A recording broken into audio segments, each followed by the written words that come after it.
Hello there, and welcome to Earth Before Light, where curiosity moves at walking speed and science feels like a warm blanket rather than a chalkboard. Tonight, let's turn not upward to stars or outward to horizons, but downward, beneath soil and stone, into the quiet spaces our planet keeps to itself. You've probably heard the word Jurassic more times than you can count, linked to movies filled with towering dinosaurs, sharp teeth, and thunderous footsteps. Pop culture has carved out an image of this world as a stage for endless giants. But the truth is richer, stranger, and far more delicate than cinema dares to show. And that's the journey we're about to take together. Not in a rush, not with jolting cuts or overwhelming speed. Instead, we'll drift into it, like watching the scenery unfold outside a train window, where each tree and hill slowly reveals itself. The Jurassic wasn't simply a prehistoric backdrop. It was an entire living age, one that spanned tens of millions of years, and it deserves to be entered with patience, curiosity, and awe. Before we step into that ancient forest, let me pause and ask you to settle into your own space.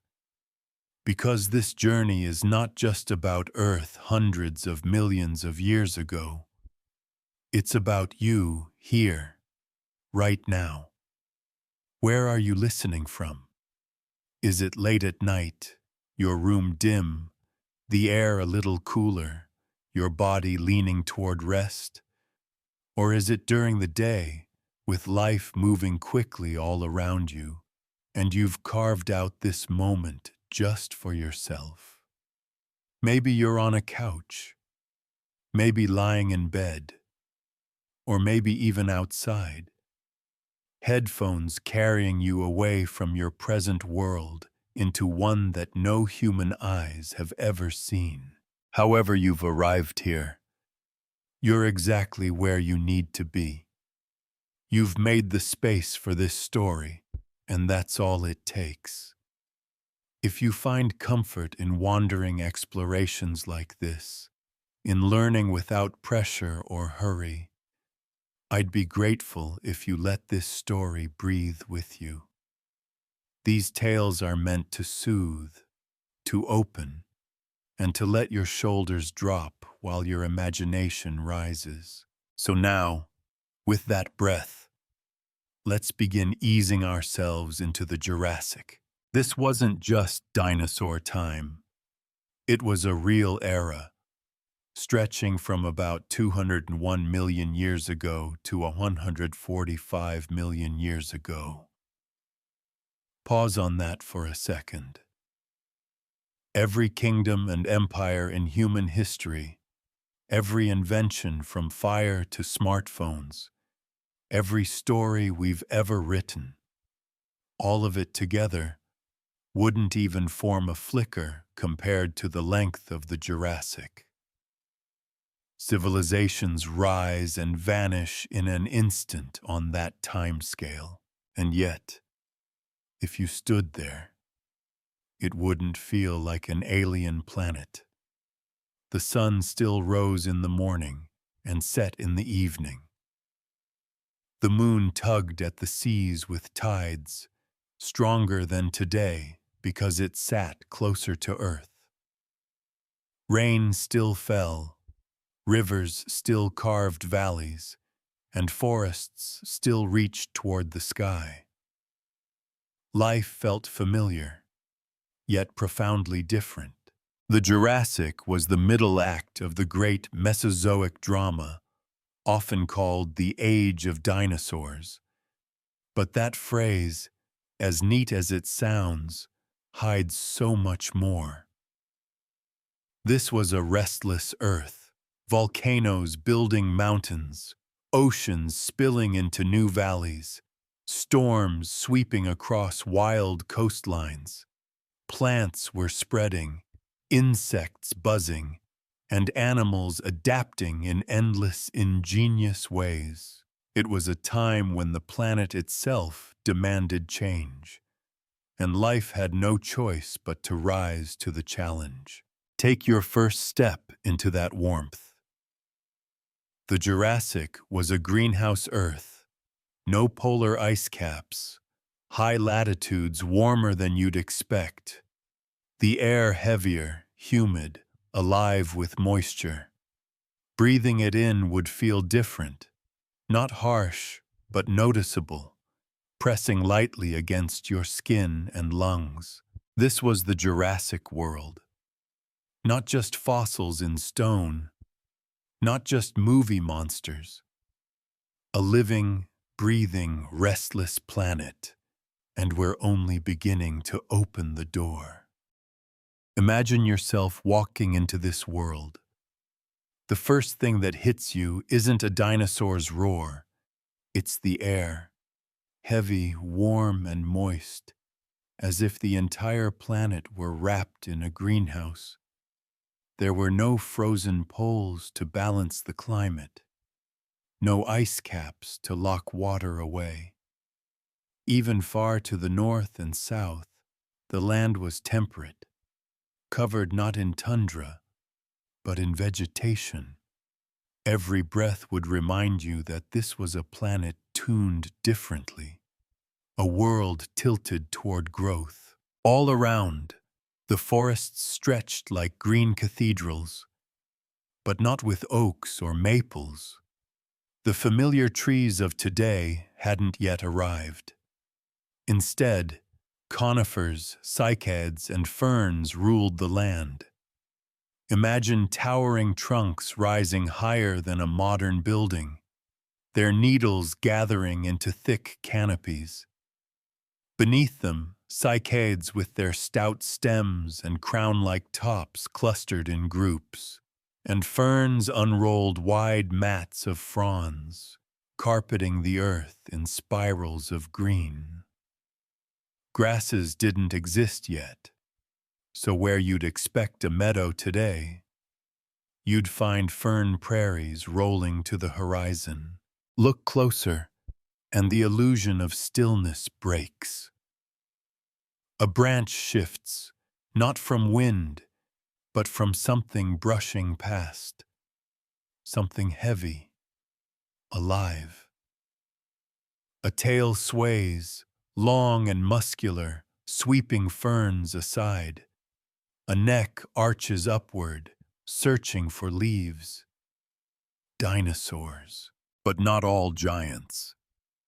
The Jurassic was filled with diversity. Some dinosaurs were massive, yes, moving slowly and steadily through the trees, their bodies like living hills. Others were quick and nimble, darting between trunks, slipping into shadows.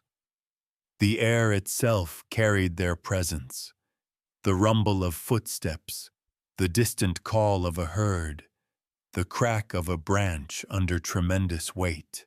And yet, it wasn't just dinosaurs. Insects buzzed and hummed, their wings catching light as they darted between ferns. Some looked familiar. Beetles, dragonflies, flies, while others had forms that no longer exist. Early mammals crept silently through the undergrowth, small and quick, avoiding the gaze of predators.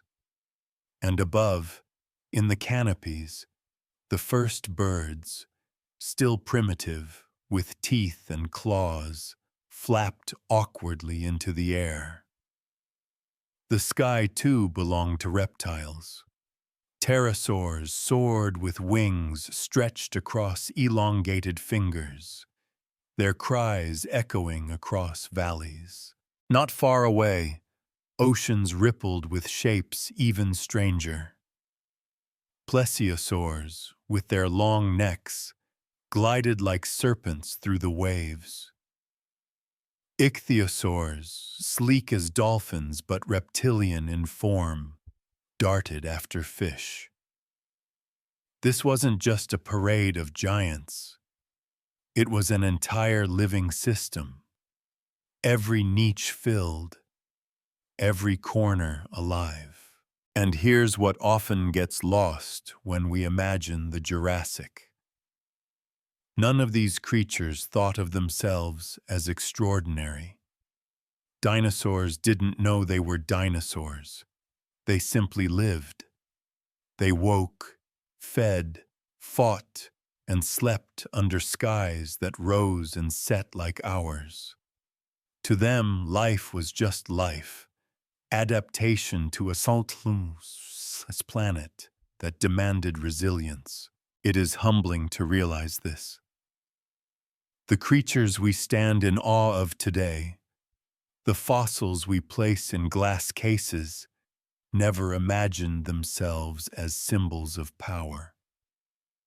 They were simply survivors, as ordinary in their own time as birds, deer, or insects are in ours. The Jurassic was not a frozen stage.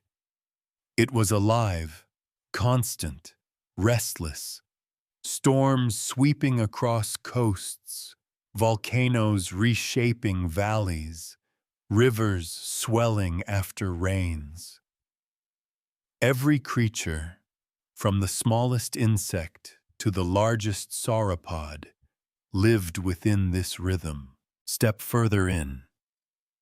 Hear the hum of insects, the low rumble of distant giants, the splash of something large entering the water. This world was never silent. It was a song, raw, layered, and eternal. When you picture Earth today, you probably imagine familiar maps, the jagged outline of Africa, the curve of South America, the wide wedge of North America, the long sweep of Asia. We take these shapes for granted, as if the continents have always been this way. But in the Jurassic, the world was still in the process of becoming itself. Back then, the land was arranged as a supercontinent called Pangaea, a colossal expanse that stretched nearly from pole to pole. For millions of years, all the major land masses were fused together, surrounded by a single vast ocean called Panthalassa. But by the time the Jurassic dawned, that unity was breaking. Deep within the earth, heat from the mantle pushed against the crust, and the giant landmass began to fracture. At first, the changes were subtle. Long cracks appeared, called rift valleys, slicing through the earth like scars. Volcanic activity surged along those rifts, magma pouring upward, creating new crust. Over time, these rifts widened into newborn seas. What you now know as the Atlantic Ocean was just beginning to open. Narrow channels of water pushing into the land, not yet the vast blue expanse it would become. If you could hover above the planet then, the shapes would look both familiar and alien. To the north, what would one day be? North America was drifting away from Europe and Africa.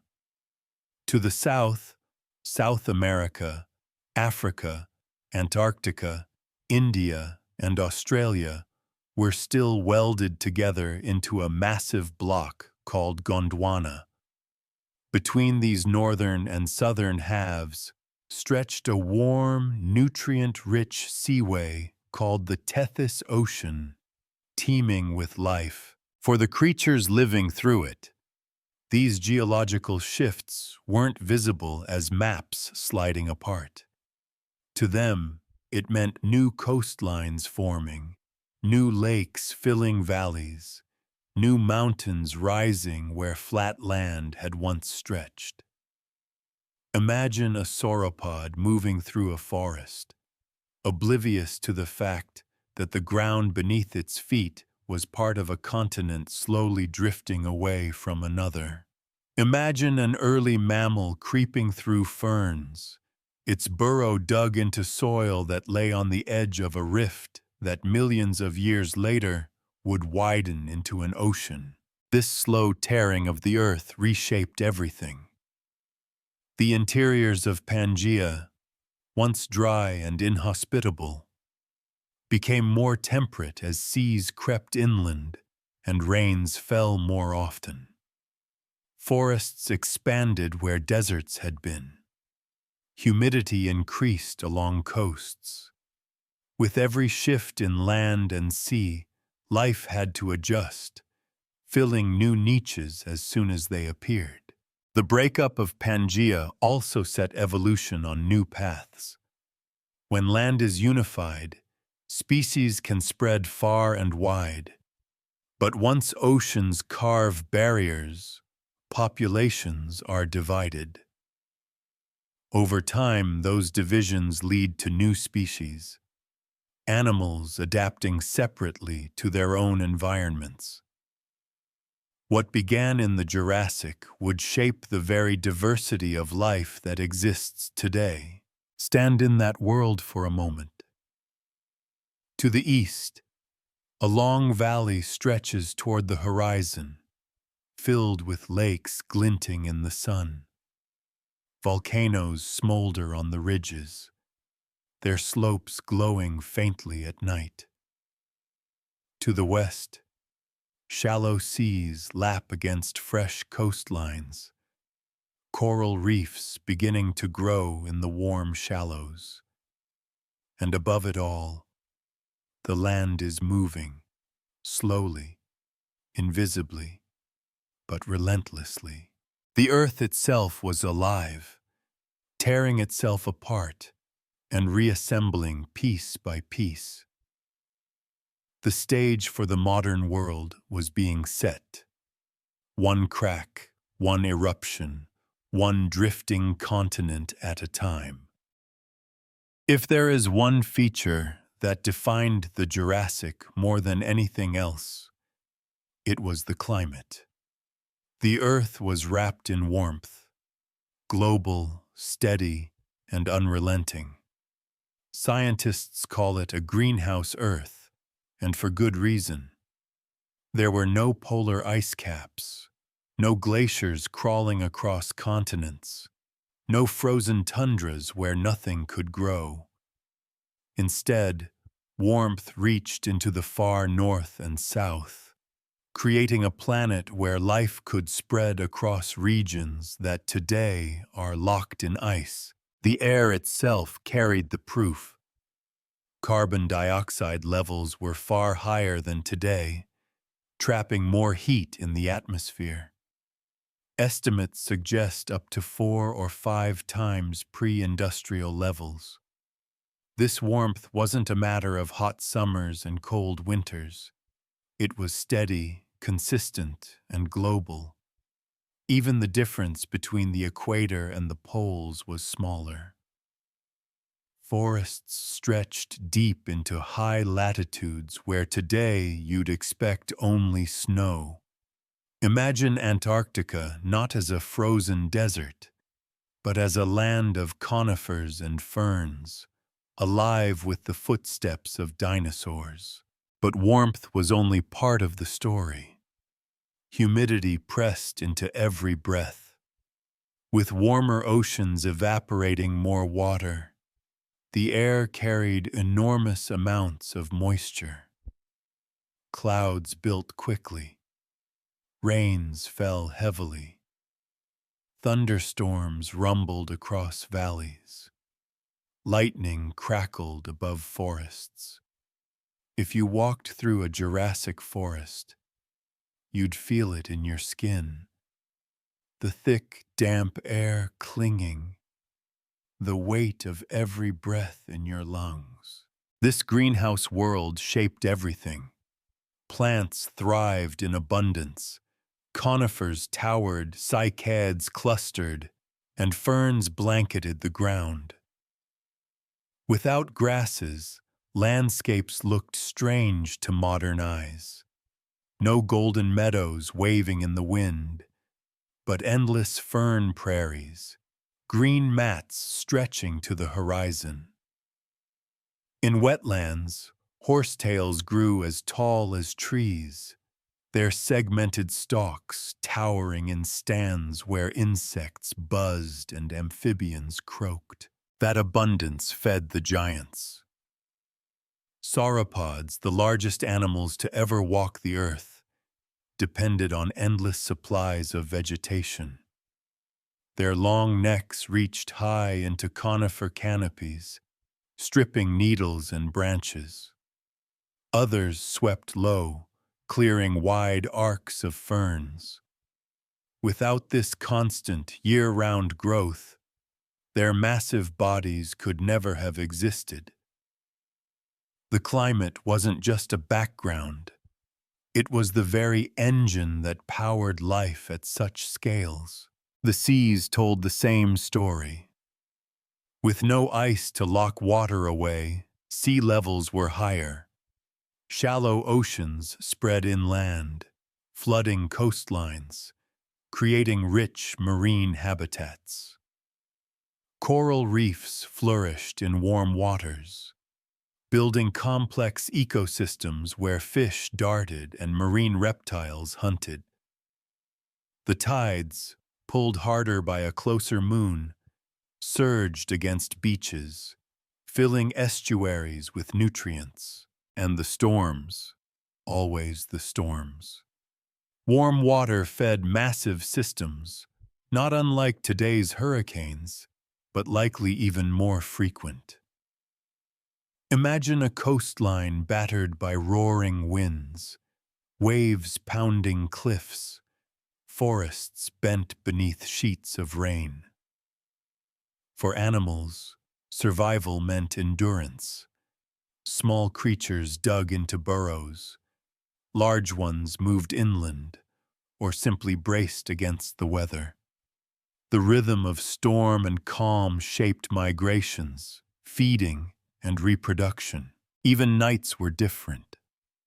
With a closer moon, tides were stronger, and the lunar glow hung larger in the sky. Under it, forests steamed after rainfall, insects hummed, and the calls of dinosaurs echoed low and resonant across valleys. This was the Jurassic climate. Warm, wet, restless, alive. It didn't just host life, it sculpted it. Every giant body, every sprawling forest, every coral reef was built on this foundation. Before you ever laid eyes on a dinosaur, before you heard the call of a predator, you would have been surrounded by plants. The Jurassic forests were the framework, the scaffolding upon which the entire ecosystem rested. They fed the herbivores, shaded the ground, stabilized soils, and shaped the very air that creatures breathed. Without them, the age of giants could never have existed. But these forests were not like the ones you know. There were no flowering plants yet, no blossoms, no fruits, no meadows filled with petals. Instead, the world was painted in shades of green, its palette limited but overwhelming in scale. Conifers, cycads, ferns, and horsetails dominated, each with their own way of filling the land. Conifers were the true giants. Relatives of pines and redwoods, they rose straight and tall, some more than 100 feet high. Their trunks were wide and strong, their bark thick and resistant to storms and even fire. Their cones dropped seeds carried by the wind, ensuring that entire forests could spread in waves across valleys. Walking beneath these conifers, you'd feel dwarfed by their sheer size.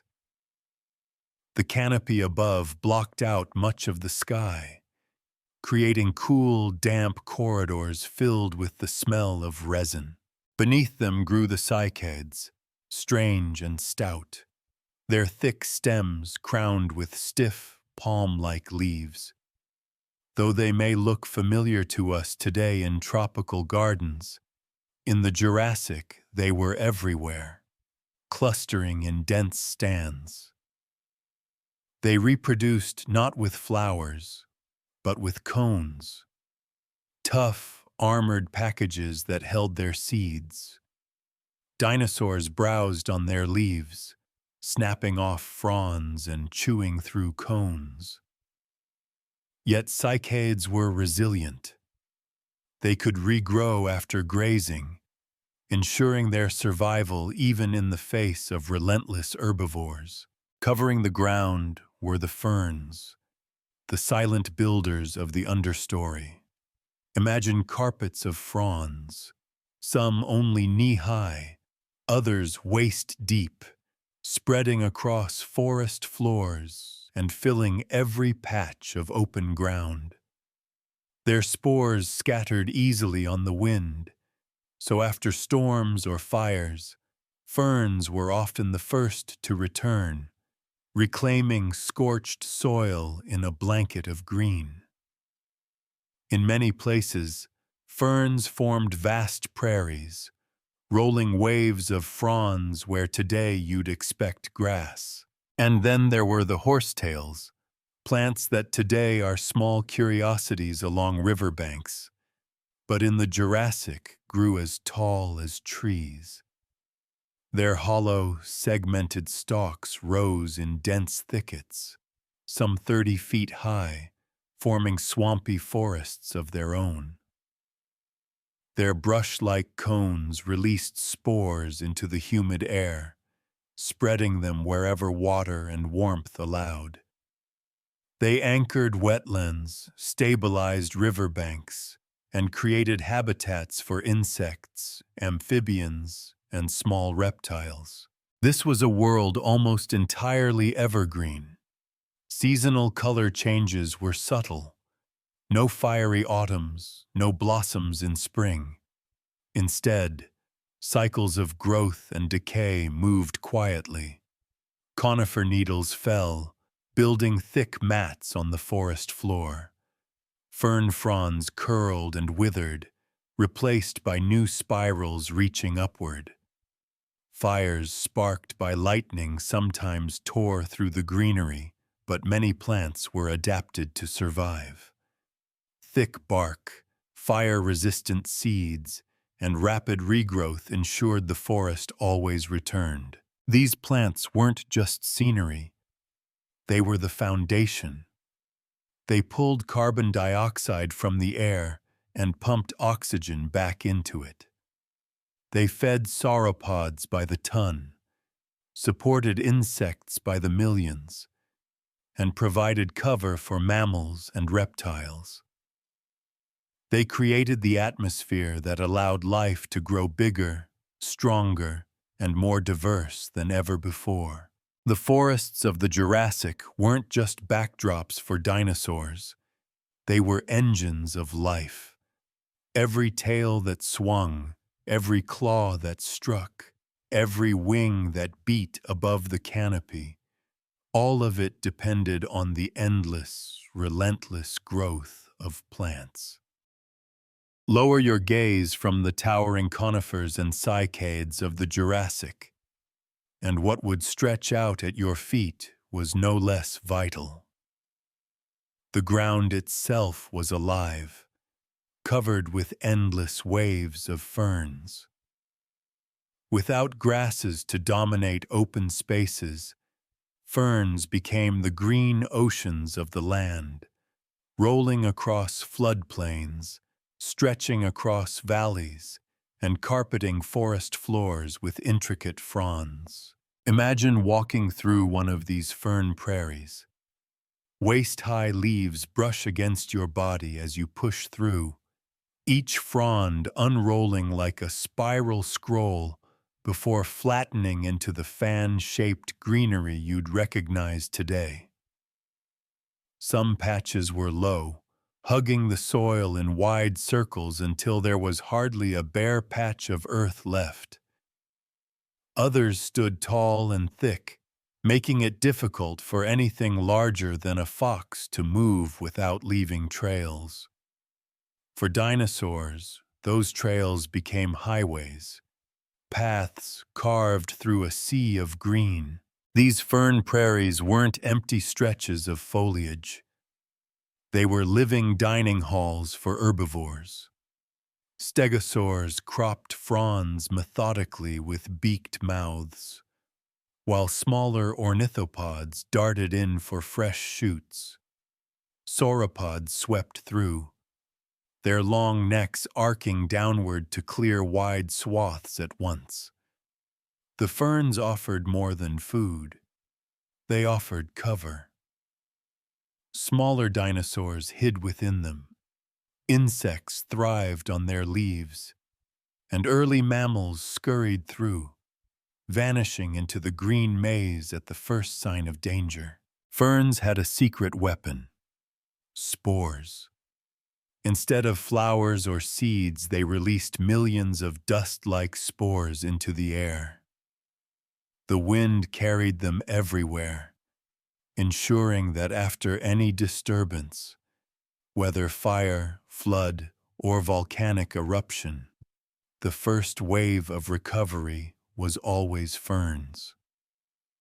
Blackened ground would turn green again in weeks, reclaiming the land, stabilizing soil, and preparing the way for cycads and conifers to return.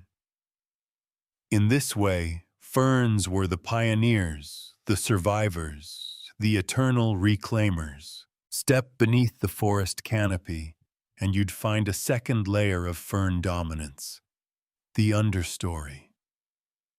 In the dim light beneath towering conifers, ferns thrived again, creating a miniature forest beneath the giants.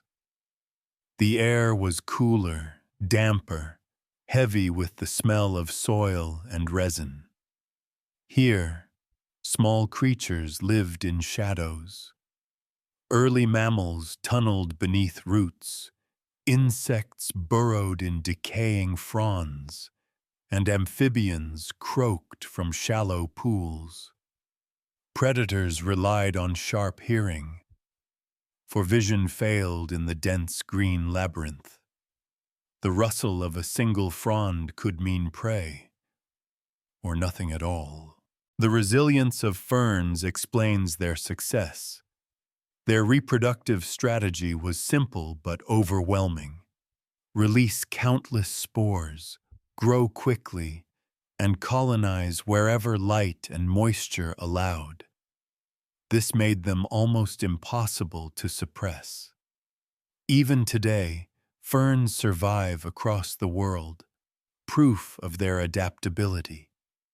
But in the Jurassic, they weren't background.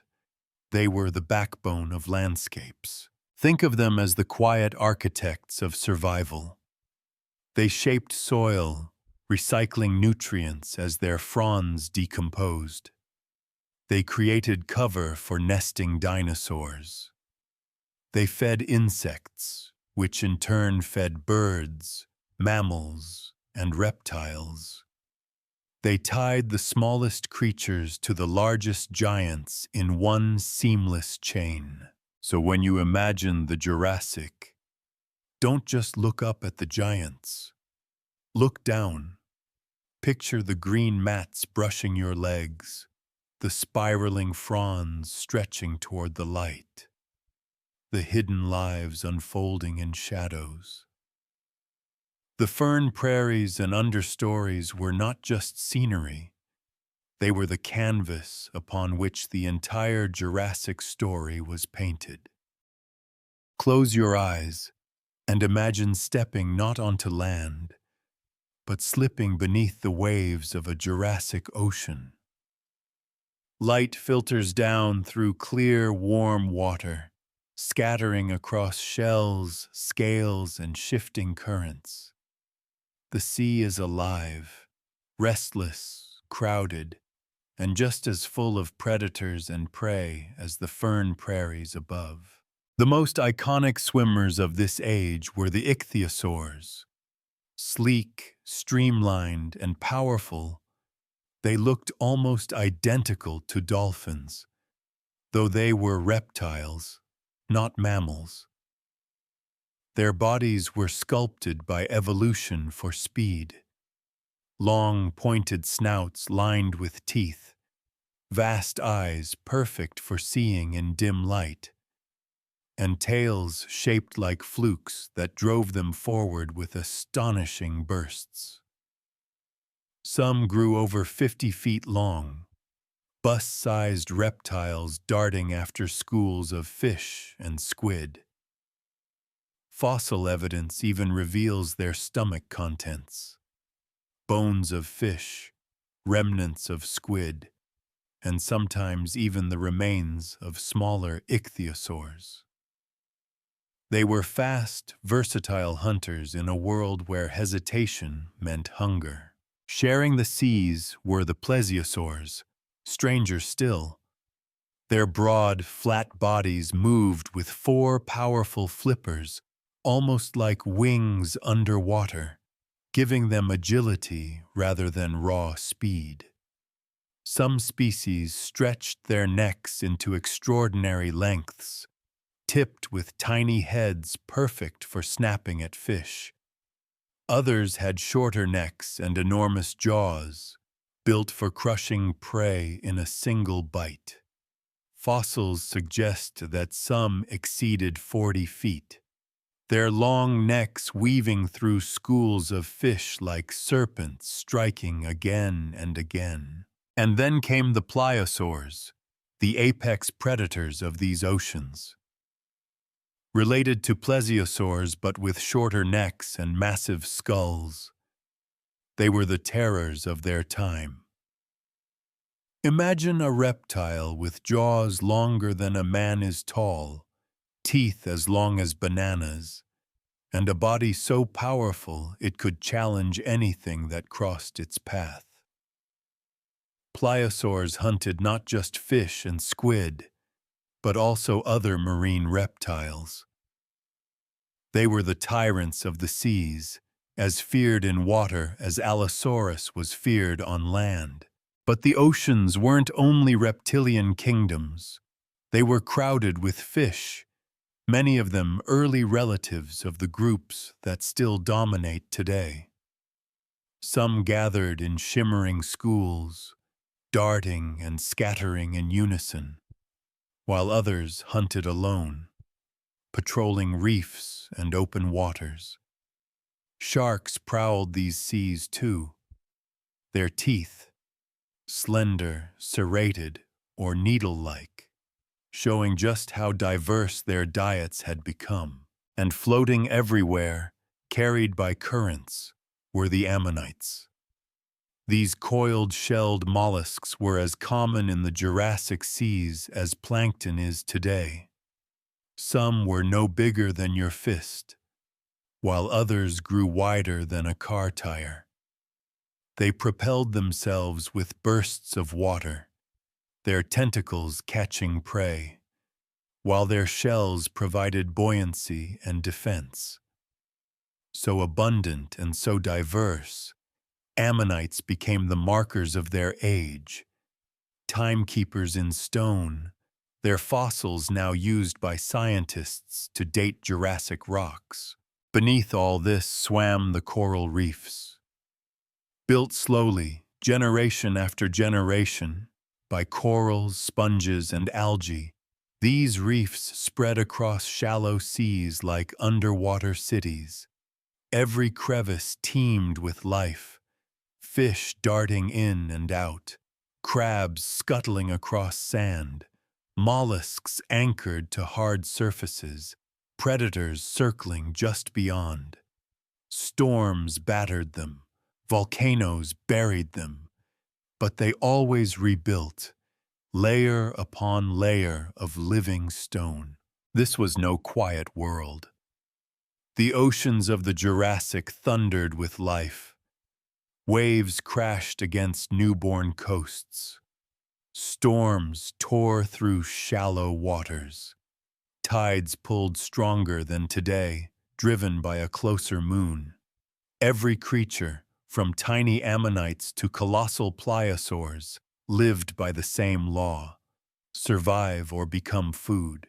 And yet, beneath that constant struggle, there was beauty. Imagine sunlight scattering across a shoal of fish, their silver bodies flashing as one. Imagine a plesiosaur weaving gracefully through clear water, its long neck darting with precision. Imagine ammonite shells drifting gently in the current, spirals catching the glow. The seas of the Jurassic were alien, but they were also magnificent. Imagine sinking into shallow, sunlit seas of the Jurassic. The water is warm, stirred gently by tides that rise and fall higher than today. As you approach the ocean floor, something extraordinary comes into view. Reefs, stretching like sprawling cities, alive with movement and color. Unlike the corals you might picture now, Jurassic reefs were built by a combination of organisms. Corals were there, yes, secreting limestone skeletons that fused into massive structures. But sponges and algae also played their part, knitting gaps and stabilizing walls. Over time, these efforts created layered fortresses, arches, towers, and caverns that became homes for countless creatures. Every crevice pulsed with life. Schools of fish darted between coral branches, their bodies flashing silver in the sun. Crustaceans scuttled across sandy floors, their legs stirring tiny trails behind them. Sea urchins grazed across coral, spines shifting as they moved. Brightly patterned mollusks clung to surfaces, their shells adding more color to the reef. Even in an age long before flowering plants, the reef seemed like a garden, its palette not of blossoms but of shells, scales, and shifting light. Predators patrolled too. Small sharks circled the edges, their dark silhouettes gliding silently in the blue. Ichthyosaurs sometimes darted past, scattering fish in every direction. And lurking in deeper waters, pliosaurs waited, their massive jaws ready to seize anything foolish enough to stray too far from cover. For the small fish and crustaceans, the reef was a refuge. For the hunters, it was a hunting ground. The soundscape of a reef was just as rich. The steady crackle of shrimp echoed like static through the water. Fish jaws clicked and scraped against coral. Waves pounded above, sending vibrations through stone. This was not silence. It was a chorus, an ancient symphony that never ceased. Reefs were more than habitats. They were engines of productivity, recycling nutrients, and concentrating life in a way no other ecosystem could.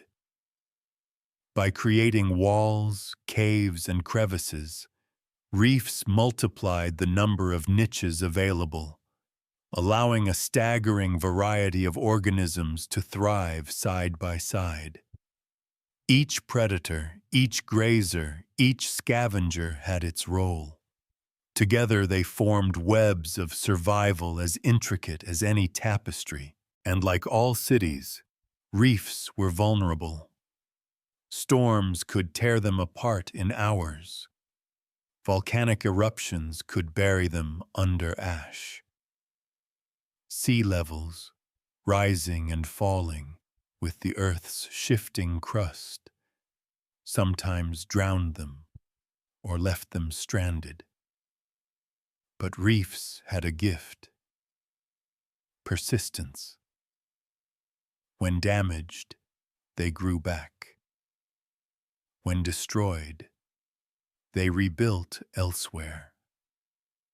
Layer upon layer, generation after generation, they rose again, as if defying the chaos of the world around them. To hover above one of these Jurassic reefs would be to witness a world at once alien and familiar.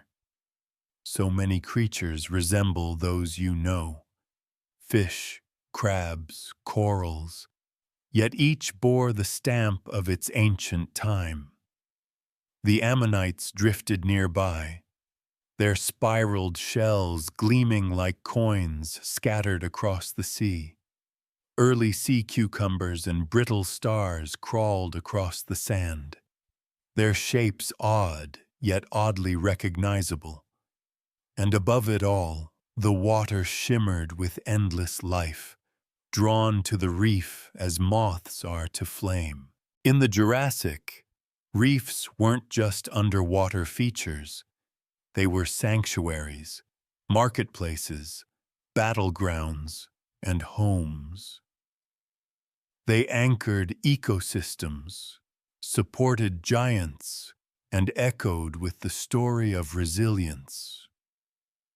If the forests on land were the green lungs of the earth, the reefs were its beating heart beneath the waves. When most people hear Jurassic, their minds leap immediately to the sauropods, the long-necked, long-tailed giants whose size defies imagination, and rightly so. These were not just large animals. They were the largest creatures ever to walk the land in Earth's history. Picture one now: a body like a moving hill, a tail sweeping behind like a balancing whip, a neck rising higher than a house, arching toward the treetops. The ground trembles with each step, each footfall pressing deep into soft earth. This is a sauropod, a titan in flesh and bone. Among them were the Brachiosaurus, with forelegs longer than hind legs, giving them a giraffe-like stance that let their heads reach even higher into the canopy. Unlike other sauropods, they could feed where no other herbivore dared, stripping the uppermost branches of conifers that towered over the forest.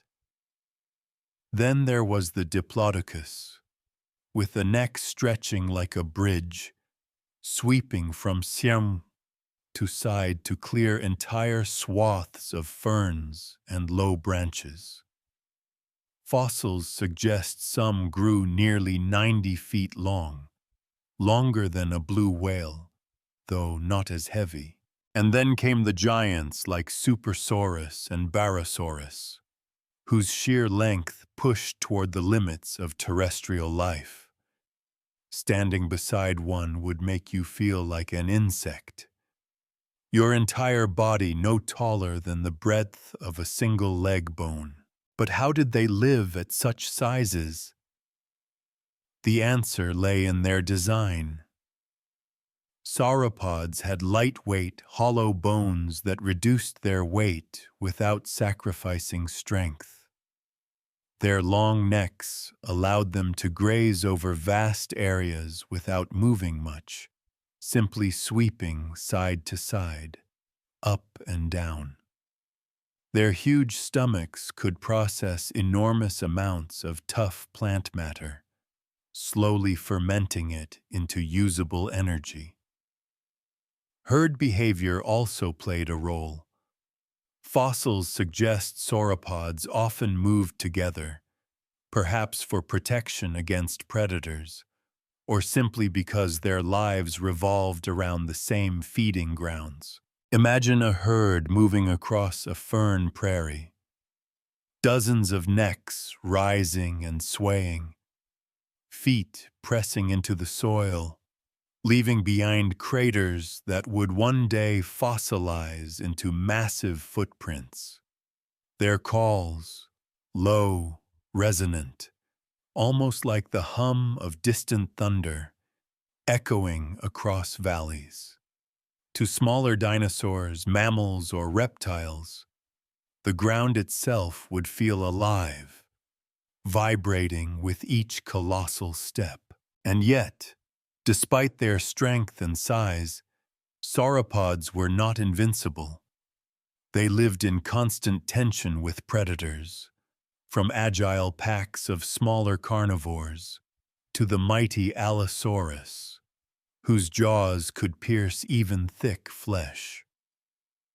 The size of sauropods was their best defense. Few predators dared to attack a full-grown giant. But the young, the weak, and the solitary were always vulnerable. Their existence reshaped entire landscapes. Forests had to recover constantly from their feeding. Fern prairies regrew quickly after being trampled and consumed. Even rivers and wetlands bore their mark, as herds churned up mud, leaving trails that changed the flow of water. These weren't just animals in an ecosystem. They were ecosystem engineers, altering the very shape of the land with their lives. Standing in their presence would leave you speechless. Not terrified, perhaps, but humbled. These weren't monsters. They weren't villains or heroes. They were life itself, taken to an extreme. Proof of what the earth could create when conditions allowed abundance to flow without restraint. The sauropods were not just the giants of the Jurassic. They were its beating heart, its eternal symbol of scale and survival. For every giant herbivore that roamed the Jurassic forests and prairies, there were predators waiting in the shadows. Life in this world was never peaceful for long. The thundering herds of sauropods, the armored stegosaurs, the nimble ornithopods, all of them lived under the watchful eyes of carnivores. And among those predators, none was more feared than Allosaurus. Imagine a predator nearly 30 feet long, weighing as much as a small truck, built with long, muscular legs for pursuit and jaws armed with serrated teeth. That was Allosaurus, a hunter designed not for speed alone, but for agility, power, and intelligence. Its skull was deep, its bite force immense, its arms short but tipped with 3 razor-sharp claws. Unlike the later Tyrannosaurus rex, Allosaurus wasn't the king of its world by size alone. It was the sheer versatility of this hunter that made it dominant. Fossil evidence tells us that Allosaurus often hunted in groups, though whether they truly coordinated like wolves or simply gathered around the same prey is debated. Imagine a small pack approaching a herd of young sauropods. The adults form a wall, tails swinging defensively, but the predators look for an opening, an injured leg, a straggler, a young one drifting just a step too far. When the moment comes, they strike fast, claws latching, jaws tearing, their serrated teeth cutting flesh like saws. But their prey was not always titanic. Allosaurus also fed on stegosaurs, ornithopods, and sometimes even scavenged carcasses left by floods or storms. Their teeth, worn and broken in many fossils, show that they bit often and hard, sometimes even against bone. One fossil of a stegosaur reveals bite marks along its neck plates, evidence of a violent clash between predator and prey. Another shows healed wounds, suggesting that prey sometimes fought back successfully, driving off even the fiercest hunters, and Allosaurus wasn't alone. The Jurassic was filled with other predators. Smaller theropods, like Ceratosaurus, stalked riverbanks, their bodies more slender but still formidable. They likely specialized in fish and smaller prey, leaving larger hunts to the allosaurs. Then there were the agile raptors, early relatives of the group that would one day produce Velociraptor, small, feathered, quick, and clever. They hunted in the underbrush, darting after mammals, lizards, or juvenile dinosaurs. The skies, too, were dangerous. Though pterosaurs were not predators in the same sense, many swooped to snatch fish or small creatures exposed in the open. The Jurassic was a world where no niche was left empty. Whether on the ground, in the trees, or in the water, predators patrolled every corner. Yet even these hunters had their dangers. Injuries were common. A miscalculated strike at a stegosaur's spiked tail could mean a shattered jaw. A stumble during a chase could cripple a leg. Life as a predator was as risky as life as prey.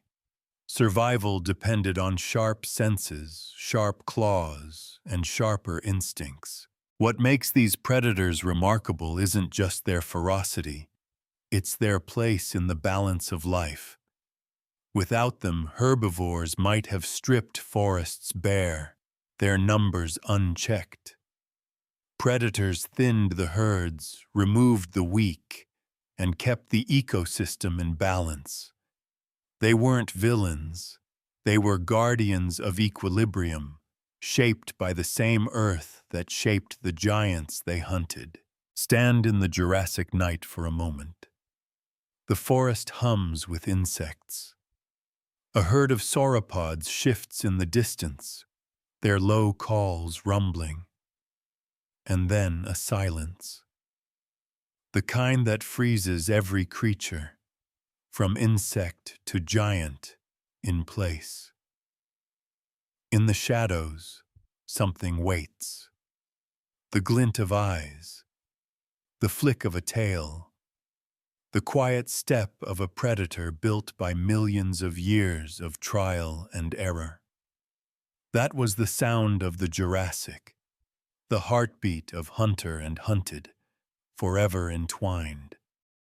If the sauropods were the titans of the Jurassic, and the allosaurs its lords of tooth and claw, then the armored herbivores were its guardians, animals that carried defense upon their very skin. Chief among them was the Stegosaurus, an icon whose silhouette is unmistakable even today. Picture a creature about 30 feet long, its body low and heavy, its back rising into a double row of tall, diamond-shaped plates. Along its tail, 4 long spikes jutted outward like spears, deadly weapons that could swing with bone-shattering force. Stegosaurus was no swift runner, no cunning hunter, but it was far from helpless. Its armor spoke for it. Approach at your own risk. For decades, paleontologists debated the function of those plates. Some believed they acted as shields, though their placement made that unlikely. Others argued they were for thermoregulation, Blood vessels running through the plates could help absorb or release heat. But most agree today that they also served as displays. In the sunlit Jurassic forests, a line of towering plates might have intimidated predators, impressed rivals, or attracted mates. To see one alive would have been to witness not just armor, but living banners rising above the greenery. And then there was the tail, the thagomizer, as it's sometimes nicknamed. Those 4 spikes, each several feet long, could swing with devastating power. Evidence from fossils shows puncture wounds in Allosaurus bones that match the size and shape of Stegosaurus spikes. This was no bluff. It was a weapon meant to kill. Predators that misjudged a Stegosaurus paid with their lives. Despite its defenses, Stegosaurus lived a life of constant caution. Its brain was small, famously so, often compared to the size of a walnut, though this simplification doesn't tell the full story. It likely had enough brain power for survival, but its reflexes, not planning, were its strength. Sharp senses, a defensive stance, and the sheer menace of its tail kept it alive. Stegosaurus was not alone. The Jurassic hosted many armored herbivores, each with unique adaptations. Some bore heavy plates along their backs. Others carried spikes across their shoulders. Collectively, they represented an evolutionary arms race, a response to the relentless pressure of predators like Allosaurus. To survive in a world of hunters, these herbivores turned their own bodies into fortresses. Life for these creatures revolved around food and defense.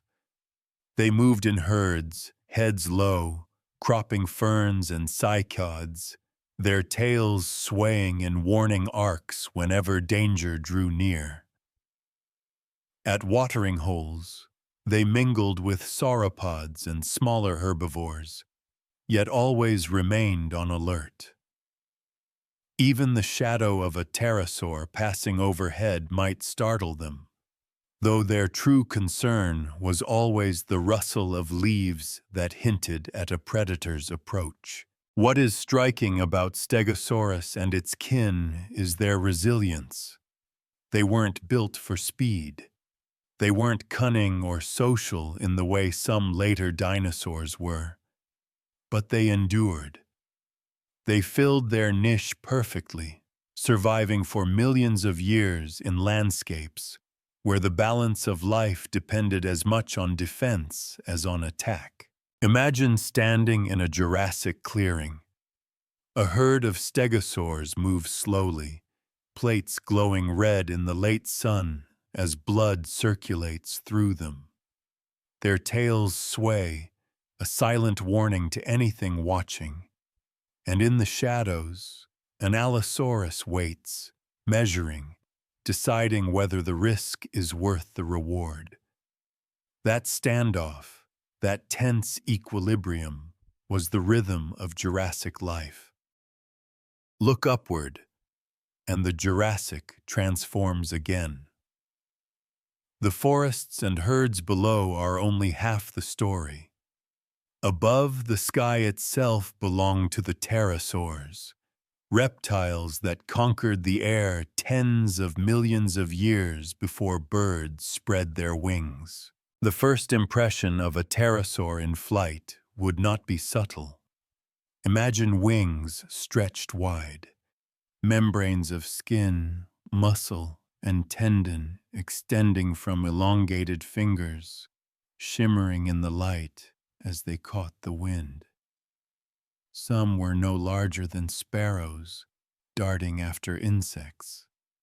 Others spanned more than 20 feet, casting shadows like small planes. With every beat of their wings, The Jurassic sky became a living stage. One of the most striking of these flyers was Rhamphorhynchus, with a long, stiffened tail tipped by a diamond-shaped vein. Its narrow jaws were lined with needle-like teeth, perfect for grasping fish. Fossils show it likely skimmed along the water's surface, wings brushing the waves as it snatched prey from below. Others, like Pterodactylus, bore shorter tails and broader wings, soaring high above the coasts and rivers. The diversity of pterosaurs was astonishing. Some specialized in catching insects, their wings slender and agile, allowing quick maneuvers. Others were adapted to fishing, with long beaks and sharp teeth. Still others may have scavenged, swooping down to snatch scraps from carcasses left by land predators. Wherever a niche existed in the air, a pterosaur filled it. Their bones were hollow and delicate, strengthened with internal struts like the framework of a bridge. This gave them the lightness needed for flight, but it also meant fossils are rare. Each preserved skeleton we uncover today is a miracle of circumstance, an animal that died in just the right place, buried quickly, sealed away from decay. Those fragile bones are whispers of a sky once crowded with wings. The skies of the Jurassic were not silent. Pterosaurs likely called to each other with cries and screeches, warning rivals, attracting mates, or signaling danger. Imagine standing in a clearing as dusk falls, the air cooling, insects rising in swarms, and above dozens of silhouettes wheeling, diving, and calling in sharp, piercing tones. The heavens themselves would have seemed alive, but they were not invincible. Storms could dash them against cliffs. Predators could seize them when they landed. Their fragile bones broke easily in accidents. Life in the air was no less dangerous than life on the ground or sea. Yet they endured for more than 150 million years, evolving into countless forms, filling the skies long before birds took their turn. To witness them alive would have been to feel both awe and strangeness. They were not birds. They were not bats. They were something entirely unique, something Earth has not recreated since. Their wings, stretched from finger to ankle, their eyes wide and unblinking, their tails trailing like banners. They were alien, yet beautiful. The Jurassic world was not just about giants on land or predators in the sea. It was also about the freedom of the skies, a domain ruled by pterosaurs who rose each dawn to paint the air with movement. The Jurassic skies did not belong solely to pterosaurs. Hidden among the forests, climbing through branches and taking tentative leaps into the air, another lineage was beginning its story. The birds.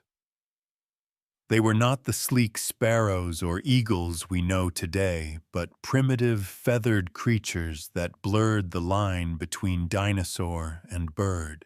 The most famous among them is Archaeopteryx. Fossils found in the limestone quarries of Germany reveal a creature no larger than a raven, yet revolutionary in design.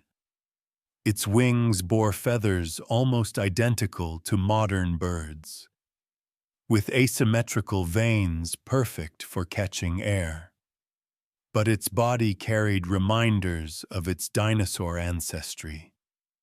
Teeth lining its jaws, claws on its wings, and a long, bony tail.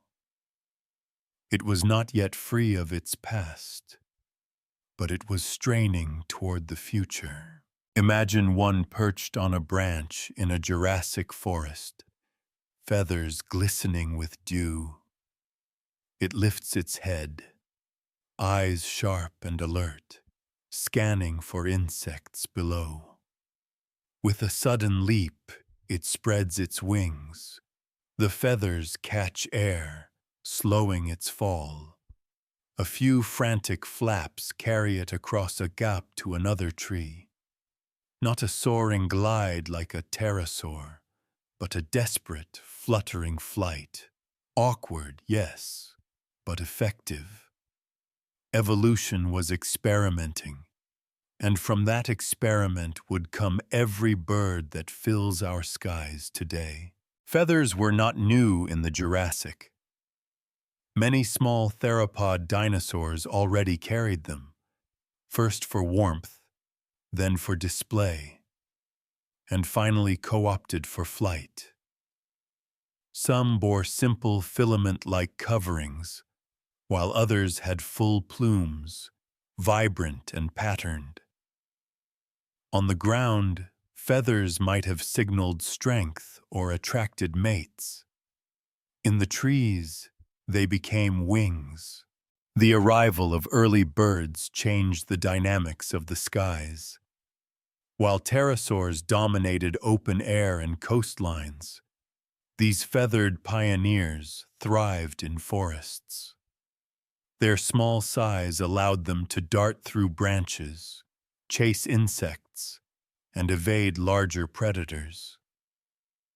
They filled a new niche, the woodland flyers, where agility mattered more than wingspan. But survival was never easy. Archaeopteryx and its kin lived in a dangerous world. Raptors hunted in the underbrush, ready to leap at fledglings. Pterosaurs would not hesitate to snatch a careless bird from the air. Even mammals might steal eggs from nests.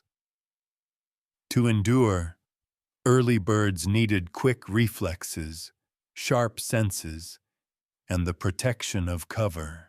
Still, they flourished. Fossil evidence suggests they were more common than we once believed, though their delicate bones rarely preserved. Each discovery is a reminder of how fragile this lineage was, and how miraculous it is that they survived at all. Think of it. Every pigeon on a city street, every hawk circling above fields, every sparrow singing in a tree carries the legacy of those first, hesitant flights in the Jurassic. Their survival was improbable, yet they endured. Where pterosaurs would one day vanish, birds would thrive, becoming the most diverse group of vertebrates on Earth. The Jurassic skies, then, were not a monopoly. They were a shared domain where leathery-winged pterosaurs soared high and feathered pioneers flitted through branches. Two lineages, side by side, one destined to fade, the other destined to inherit the wind. Beneath the thunder of sauropods and the soaring cries of pterosaurs, another story was unfolding in the Jurassic. It did not roar. It did not tower. It whispered in the underbrush, squeaked in the dark, and beat with tiny hearts no bigger than a coin. This was the age when the first true mammals scurried into existence. Imagine crouching low in the ferns at twilight. The air is still humid, heavy with the scent of resin and soil. In the shadows, something stirs, a creature no bigger than a mouse. It darts forward, fur bristling, nose twitching, whiskers trembling as it sniffs the air. It's hunting insects, crawling silently across the forest floor. This is no dinosaur. This is one of the earliest mammals, and though it looks humble, it carries in its body the blueprint of the future. Jurassic mammals were small, most barely the size of shrews or rats. They could never challenge the giants around them. Instead, they survived by staying hidden. By day, they sheltered in burrows, tree hollows, or crevices. By night, they emerged to feed on insects, worms, seeds, or anything they could find. Some developed sharp teeth for cutting meat, others flatter molars for grinding plants. The diversity was already beginning, though they were still shadows in a world of colossi. Fossils reveal creatures like Morganocodon, with sharp teeth and agile bodies, or Docodon, whose complex molars hint at diets broader than simple insect hunting. There were even small gliders, like Volaticotherium, stretching skin membranes between limbs to drift between branches, echoing the gliding squirrels of today. Evolution was experimenting, sketching possibilities that would one day blossom into the vast array of mammals, rodents, primates, whales, and humans among them. What set these early mammals apart wasn't size, but adaptability. They had warm blood, fur to regulate temperature, and likely keen senses of smell and hearing. In a world ruled by reptiles, these were secret advantages. While dinosaurs basked in the warmth of the sun, mammals thrived in the cool of the night. While predators prowled openly, mammals slipped quietly in darkness. They didn't need dominance. They needed persistence. Life for them was perilous. An Allosaurus wouldn't notice one unless it scurried directly underfoot. But smaller predators, raptors, snakes, or even other mammals, were constant threats. Eggs and young were vulnerable. The smallest mistake, a sound, a misplaced step, could mean death. Yet their very fragility was also their strength. They reproduced quickly, recovered from losses, and spread into every corner that larger creatures ignored. Think of it. While dinosaurs dazzled, mammals endured. They lived in silence, uncelebrated, but their survival was crucial. Because one day, when the giants fell, these tiny survivors would rise. They would inherit the earth not through strength, but through resilience. In the Jurassic, mammals were not kings or queens. They were the hidden pulse, the quiet heartbeat beneath the thunder. Every whisker twitch, every soft-footed step in the night was a promise of what was to come. Picture the Jurassic landscape at midday. Herds of sauropods shift slowly across fern prairies. Stegosaurs graze with tails swinging defensively, and predators like Allosaurus patrol the edges of the forest. The ground trembles with each colossal step. For creatures that weighed no more than a handful of ounces, this was not just a world. It was a gauntlet of survival. And yet, the mammals endured. How? By mastering the art of invisibility. When dinosaurs dominated daylight, mammals embraced the dark. They became creatures of night, slipping out when the forest cooled and the shadows deepened. Their fur kept them warm, Their whiskers traced the contours of burrows and roots, and their large eyes glinted faintly, adapted to low light. While giants lumbered in sleep or rest, these small survivors hunted insects, stole seeds, or nibbled at fallen vegetation. Their size was a weakness, but also a strength. They could hide where no predator could follow. Narrow cracks, burrows beneath tree roots, hollow logs. A sauropod might clear a forest in search of food, but a mammal would vanish into a tunnel barely an inch wide and reappear unscathed. Even floods, fires, and volcanic eruptions left survivors in these hidden refuges. Evidence suggests mammals may have fed on dinosaur eggs when they could. Imagine a small, sharp-toothed mammal creeping into a nest while the parents were away.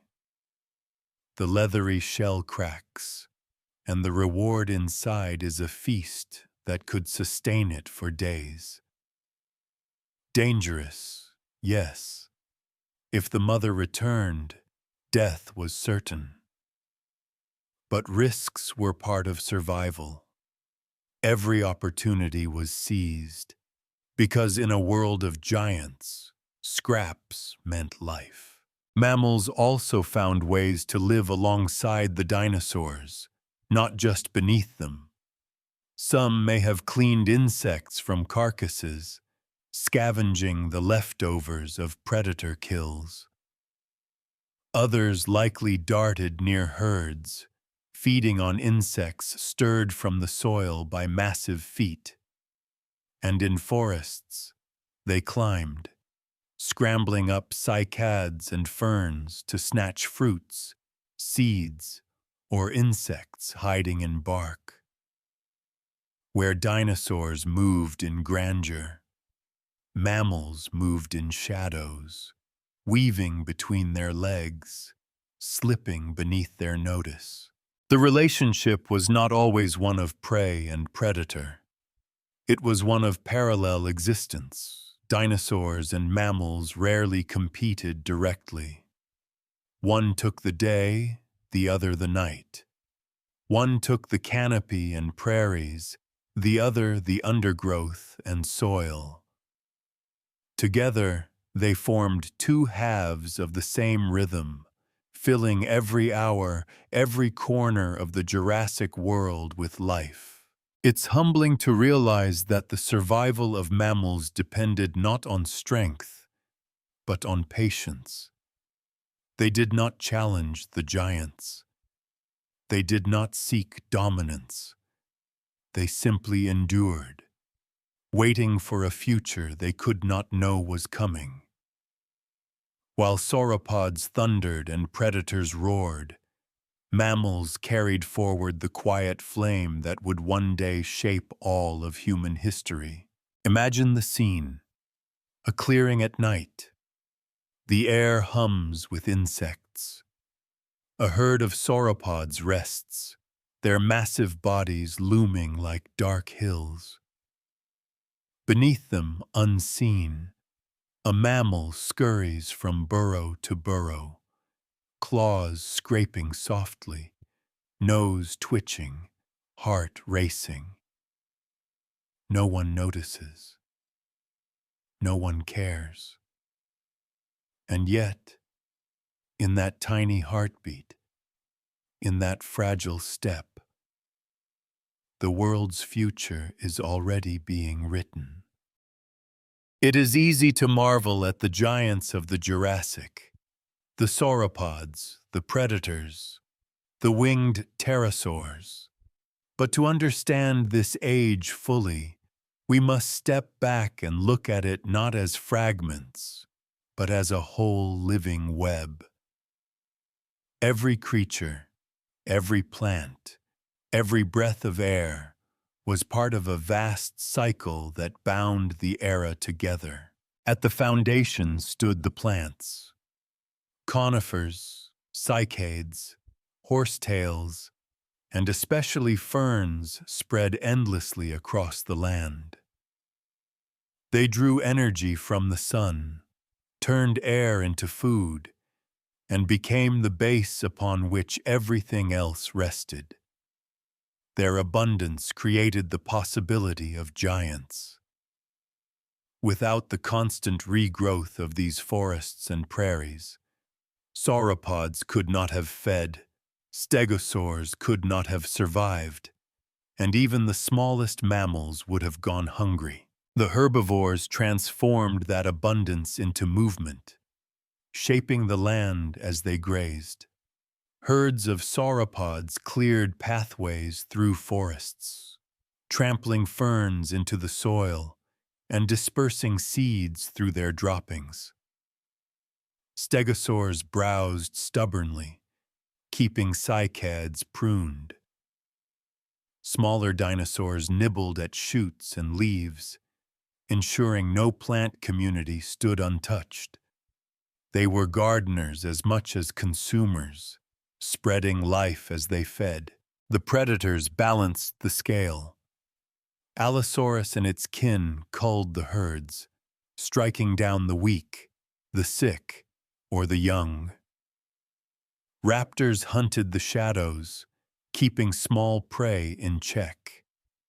Even the skies were patrolled, pterosaurs swooping for fish, while early birds snatched insects. Predators were not destroyers. They were regulators, sharpening the health of prey populations by ensuring only the strongest thrived. In the oceans, another web stretched wide. Ammonites floated in the currents, feeding fish and reptiles alike. Fish darted through reefs, feeding sharks, ichthyosaurs and plesiosaurs. Pliosaurs sat at the very top, their dominance echoing the allosaurs of land. Coral reefs anchored it all, building homes for multitudes. Just as forests were the lungs of the land, reefs were the hearts of the seas. Even the climate was part of the system. Warmth and humidity fed plants. Storms swept nutrients into rivers and oceans, recycling life from land to sea. Volcanoes spewed minerals that enriched soils, even as their destruction cleared space for new growth. Continents drifting apart reshaped coastlines, creating shallow seas that birthed new ecosystems. And then there were the small creatures, insects, amphibians, and early mammals, often forgotten, yet vital. Insects pollinated cycads, broke down decaying plants, and fed countless other animals. Amphibians thrived in wetlands, linking aquatic and terrestrial life. Mammals, though small, added resilience, taking niches others ignored, ensuring that the web never relied too heavily on giants alone. The beauty of the Jurassic was in its balance. No single creature, no matter how large, stood apart from the system. The sauropods depended on the forests. The forests depended on ferns and cycads regrowing after storms. Predators depended on herbivores, and herbivores, in turn, depended on plants constantly replenished by the rhythms of rain, wind, and fire. It was a loop, eternal and self-sustaining. Stand back, and the Jurassic becomes not just a time of monsters, but a symphony of survival. Each part played its role. Each role kept the others alive. And for more than 50 million years, that balance held, uninterrupted, until new ages rose to take its place. Imagine waking up in the Jurassic, not as a human, but as part of the world itself. the first thing you'd notice is the light. The sun rises through humid skies, golden rays diffused by mist clinging to forests. Shadows stretch long across fern prairies, and droplets glisten on cycads and conifers. The air is thick, heavy, carrying the smell of resin, soil, and fresh rain. Morning belongs to the herbivores. Herds of sauropods stir, their massive bodies shifting like mountains. They move slowly, necks sweeping side to side as they strip branches of foliage. Smaller ornithopods dart among them, feeding on shoots uncovered by the giants. Stegosaurs swing their tails idly, plates catching the morning light as they graze. It is a scene of abundance, but also of vigilance. Every ear twitch, every sudden silence in the forest betrays the constant awareness of danger. By midday, the forest hums with life. Insects rise in swarms, buzzing through shafts of sunlight. Early birds flutter awkwardly between branches, chasing them. Pterosaurs circle above rivers, wings flashing as they skim the surface for fish. The heat grows thick, the air oppressive, and animals seek shade or water. Some sauropods wade into rivers to cool their massive bodies, their tails swishing water into glittering arcs. Predators retreat into shadows, saving their energy for evening hunts. Afternoon often brings storms. Clouds gather quickly in the greenhouse climate, swelling into towering columns. Lightning cracks across the sky, thunder rolling through valleys. Rain pours down in sheets, soaking ferns and pooling in lowlands. Streams surge, rivers swell, and wetlands expand. For the creatures of the Jurassic, storms are both blessing and danger, refreshing water and new growth, but also floods, mudslides, and the risk of being swept away. When evening comes, the air cools slightly. This is the moment predators stir. Allosaurs step from the shadows, muscles rippling beneath patterned skin. They test herds, watching for weakness. Raptors slip silently through undergrowth, their eyes catching the fading light. Even the waters stir with danger, as ichthyosaurs chase schools of fish drawn to the surface. The balance of life sharpens, hunter and hunted locked in a quiet duel beneath the setting sun. Night falls, and the smallest survivors take their turn. Early mammals scurry from burrows, their fur bristling against the damp night air. They sniff for insects, seeds, or even unguarded eggs. Amphibians croak from wetlands, their calls echoing through the darkness.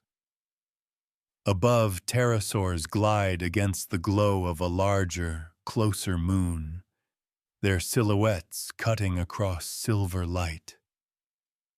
The forests hiss and hum with nocturnal life, even as the giants sleep. And so the cycle continues, day into night, calm into storm, feeding into hunting. Life in the Jurassic was not a constant battle, nor was it a peaceful idyll. It was rhythm, a heartbeat. Each creature moved to its own pattern, but together they created the pulse of the age. For us, looking back, It's easy to freeze this world into still images, a fossil here, a skeleton there, a movie scene of a predator striking. But in truth, the Jurassic was alive with endless motion, each day as fleeting and fragile as our own. The Jurassic was a world of life and abundance, but it was also a world constantly tested by catastrophe. The Earth itself was restless, and its moods shaped the destiny of every creature that lived upon it. To understand this age, you must picture not just tranquil forests and calm seas, but storms that ripped trees apart, volcanoes that buried valleys in fire, and floods that swallowed entire landscapes. Storms of the greenhouse world. In a climate without polar ice caps, warm seas evaporated endlessly, feeding towering storm systems.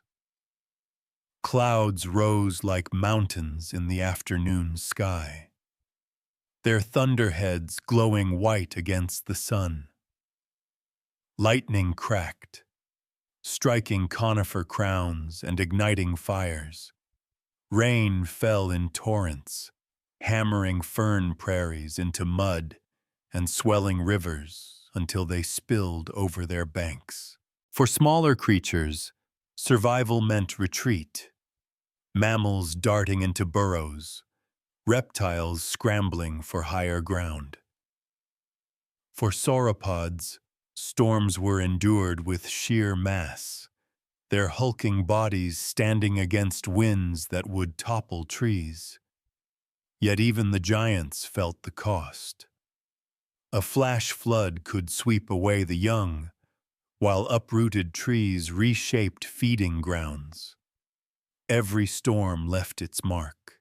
The fire of volcanoes. Even more dramatic were the volcanoes. As Pangaea fractured, magma surged upward, tearing open rifts and birthing new land. Volcanoes rumbled across coastlines, their slopes glowing with molten rivers that poured into forests. The air filled with ash, skies darkened, and rains of pumice buried the earth. For creatures caught nearby, survival was impossible. Entire herds suffocated in ash, their bodies preserved as ghostly impressions. Rivers boiled with falling debris. Forests burned until nothing but blackened stumps remained. And yet, in the long rhythm of time, volcanoes also gave back. Their ash enriched soils, their lava cooled into fertile rock, and new life returned stronger than before. The cycle was one of destruction and renewal, floods and shifting seas. With no polar ice to hold water, sea levels were higher than today, and they shifted with every movement of the continents. Shallow seas often pushed far inland, drowning low valleys and leaving behind coral reefs and lagoons where once there were forests. When the seas retreated, they left plains of salt and mud that baked under the sun. For land animals, these shifts meant constant adaptation.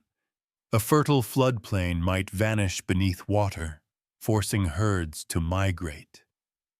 Wetlands could dry into deserts, scattering the creatures that once thrived there.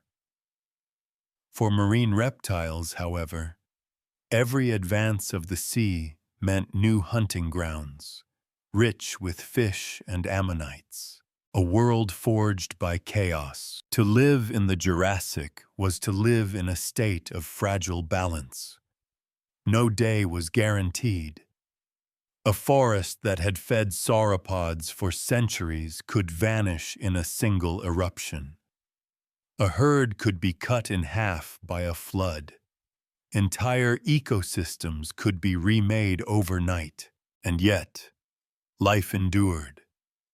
Ferns reclaimed scorched soil. Insects colonized fresh ash beds. Mammals survived in burrows, safe from fire and flood. Dinosaurs migrated, chasing green horizons, adapting to every shift. Out of chaos, the Jurassic world was constantly reborn. It is tempting to imagine this age as timeless, unchanging. But the truth is more powerful. The Jurassic was an era of constant upheaval, and life survived not by resisting it, but by bending, adapting, and growing stronger in its wake. The Jurassic was not a silent world. Forests hummed with insects, rivers roared with floods, and storms thundered across valleys. But above it all, the dinosaurs themselves spoke, not in words, but in calls, rumbles, and displays that carried meaning across the ages. We cannot record their voices directly, but fossils and living relatives offer clues. Birds, the descendants of theropod dinosaurs, sing, chirp, and call in endless variety. Crocodiles, their other closest relatives, bellow with deep rumbles that travel through water and air. Somewhere between these, the voices of Jurassic dinosaurs likely lived, low, resonant, and powerful. Sauropod songs. Imagine a herd of sauropods moving slowly across a fern prairie. Their sheer size made them impossible to hide, so communication was not about secrecy, but about cohesion. Scientists believe their long, hollow necks may have acted like resonating chambers, producing deep, rumbling calls that could carry for miles. To us, it might have sounded like distant thunder, a rolling vibration felt as much in the chest as heard in the ears. Such calls could have kept herds together, guided young, or warned of danger. A mother may have rumbled softly to her calf, the sound vibrating through the ground, reassuring and guiding it. Entire herds might have communicated in waves of sound, low-frequency messages invisible to predators, but uniting giants across vast landscapes. Predators' roars and hisses. The carnivores, too, had their voices. Allosaurus, with its deep skull and powerful lungs, may have roared to intimidate rivals or warn intruders from its territory. But roaring was likely only part of their repertoire. Hisses, growls, and even low-frequency booms, similar to crocodiles, may have filled their interactions. Picture two allosaurs circling each other, jaws open, hissing and bellowing, each testing the other's resolve before deciding whether to strike. Stegosaurus displays. Some dinosaurs may have communicated visually as much as vocally. Stegosaurus, with its towering plates, likely flushed them with blood to change color, turning them red or orange during displays. Imagine a male stegosaur facing a rival, its plates glowing in the sun as it swings its spiked tail in warning. No sound is needed, the message is clear. Raptors and social calls. Smaller theropods, early raptor-like dinosaurs, may have relied on higher-pitched calls, chirps, or screams. Hunting in groups, they would need sharp signals to coordinate strikes or alert one another to danger. Picture them weaving through undergrowth, calling softly to each other like modern birds of prey, their voices blending with rustling ferns. A world alive with sound. At night, the Jurassic would have been an orchestra of voices. Sauropod rumbles carrying across valleys, croaks of amphibians in wetlands, early birds chattering in the trees, the screeches of pterosaurs echoing above rivers. Even the insects added to the symphony, their steady hum filling every quiet gap. The Jurassic wasn't just seen, it was felt and heard. Every call carried meaning, warning, attraction, guidance, defiance. Dinosaurs were not mute monsters, but living beings, social, connected, and expressive. When we look at fossils today, it is easy to see only bones and stone. But close your eyes, and you might hear it. The low boom of a sauropod, the sharp cry of an early bird, the hiss of a predator in the dark. Voices lost to time, but not to imagination. For all their power, size, and ferocity, dinosaurs were also parents. The survival of their kind depended not on strength alone, but on the fragile shells of eggs laid in hidden nests.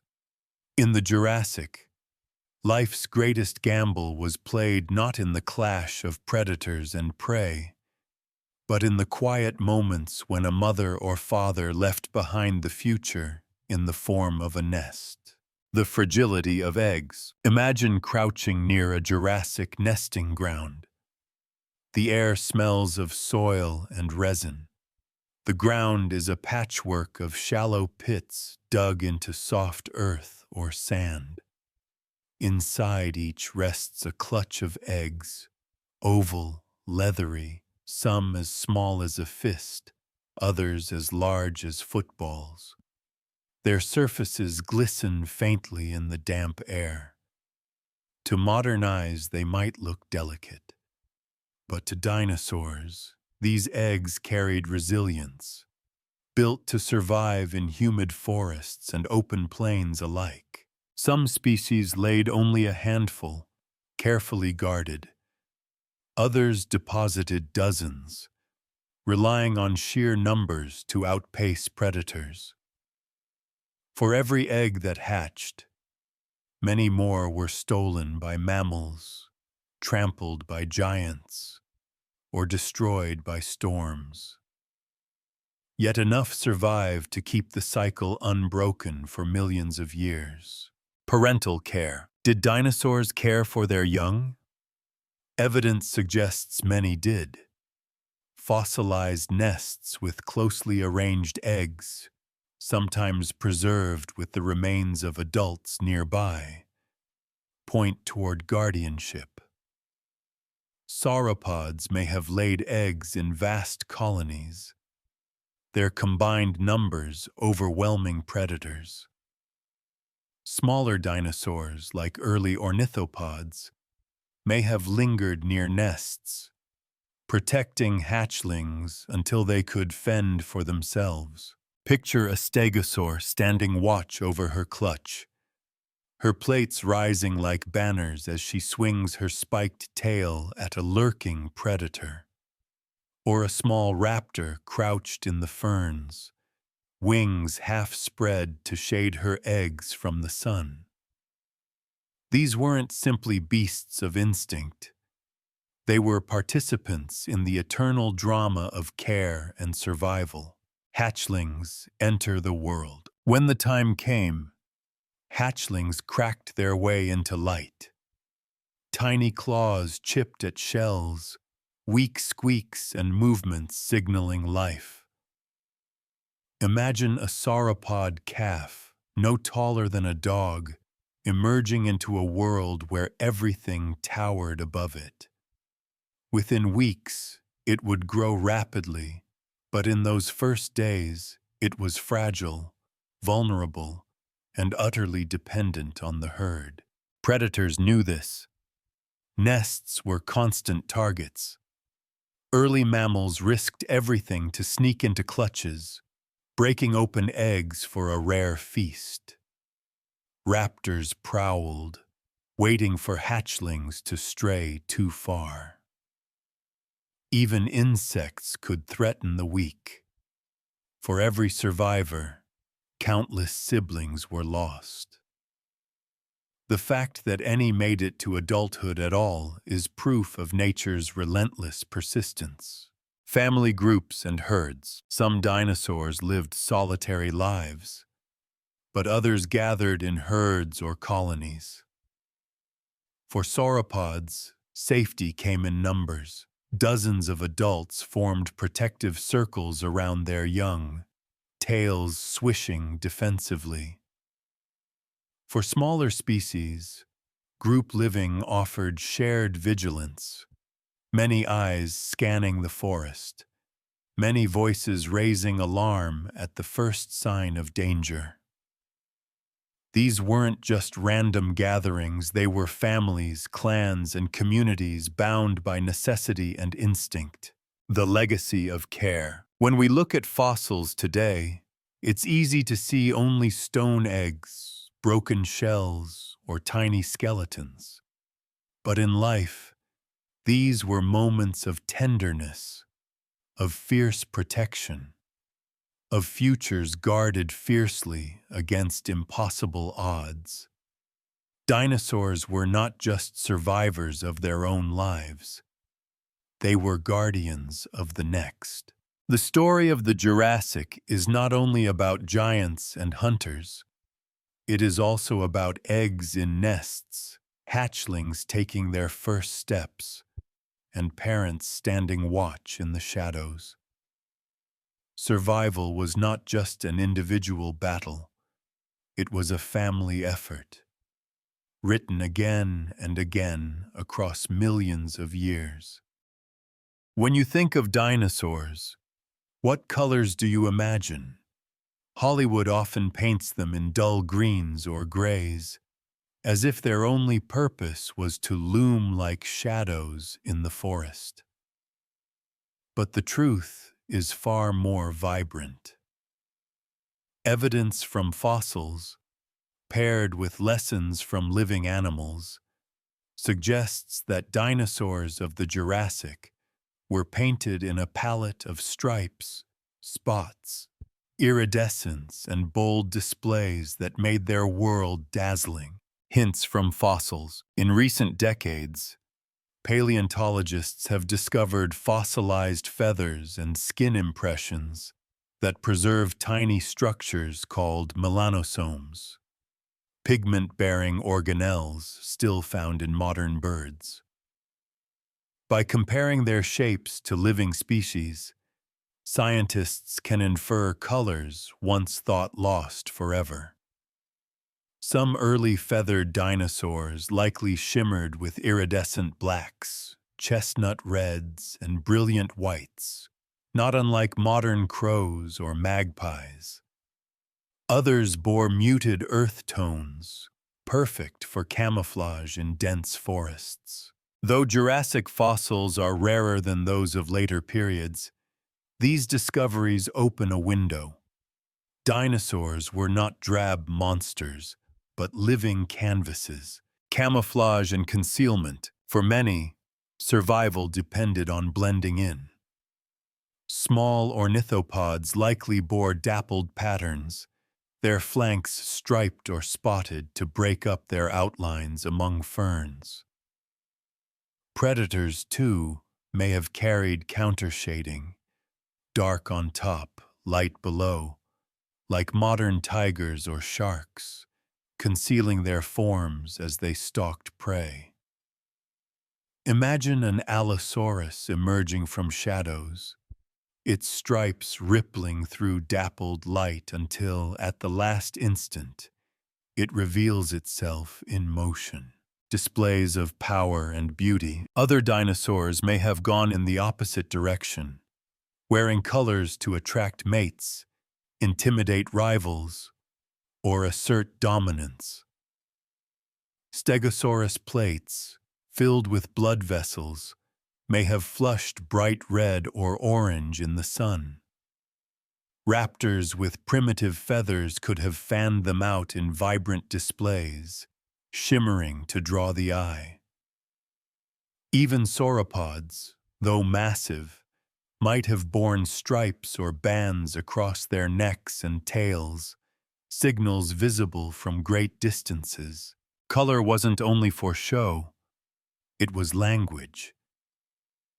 A flash of bright feathers, a shimmer of plates, or a flare of pattern could mean stay away, choose me, or this is my territory.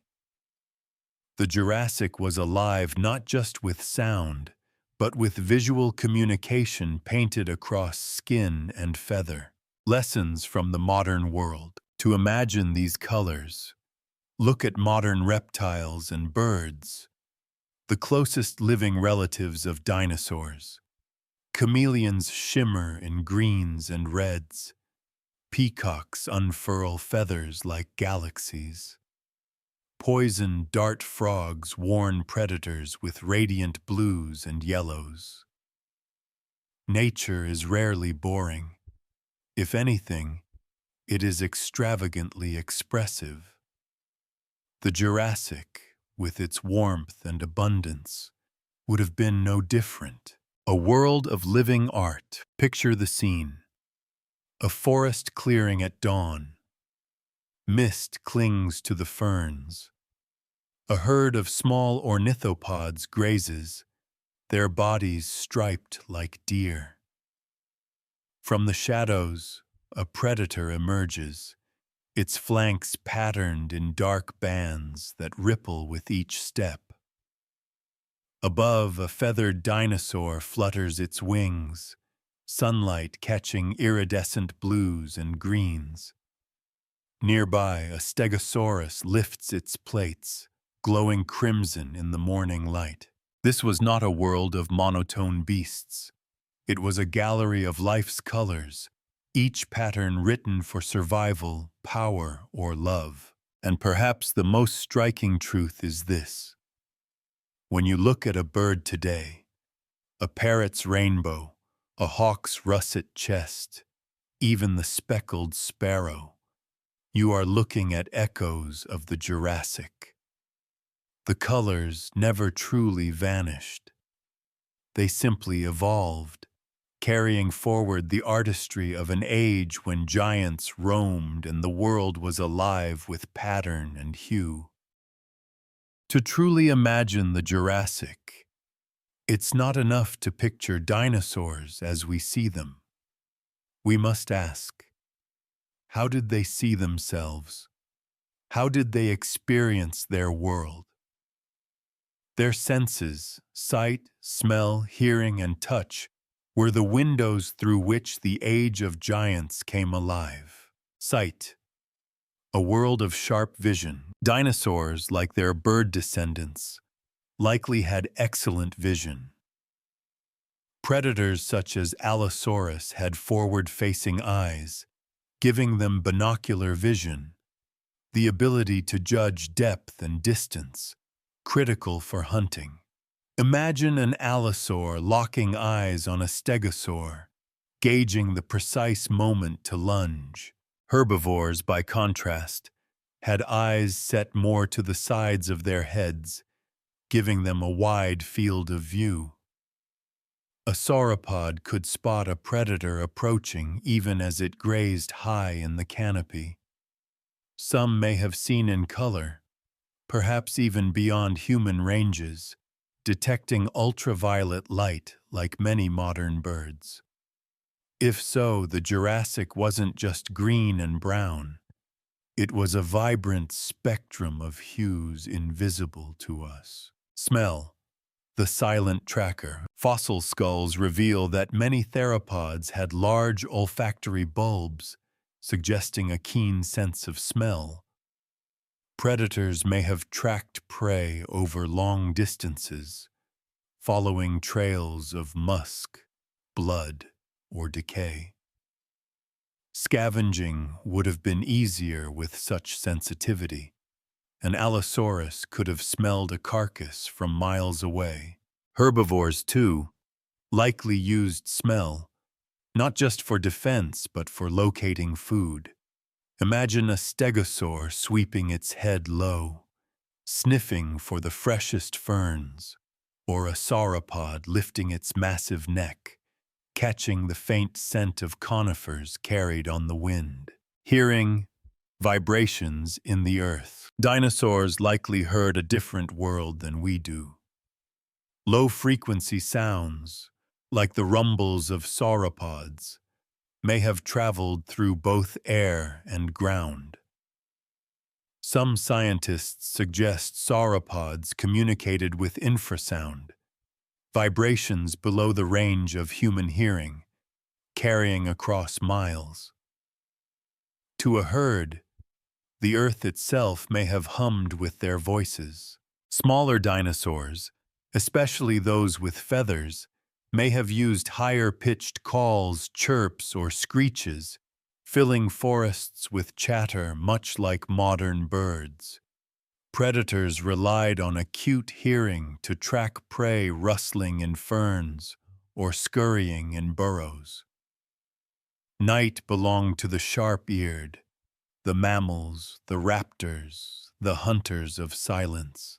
Touch and sensation. Skin impressions reveal that many dinosaurs had sensitive scales, and feathered species likely had nerve-rich coverings similar to modern birds. A raptor fluffing its feathers may have felt shifts in air pressure.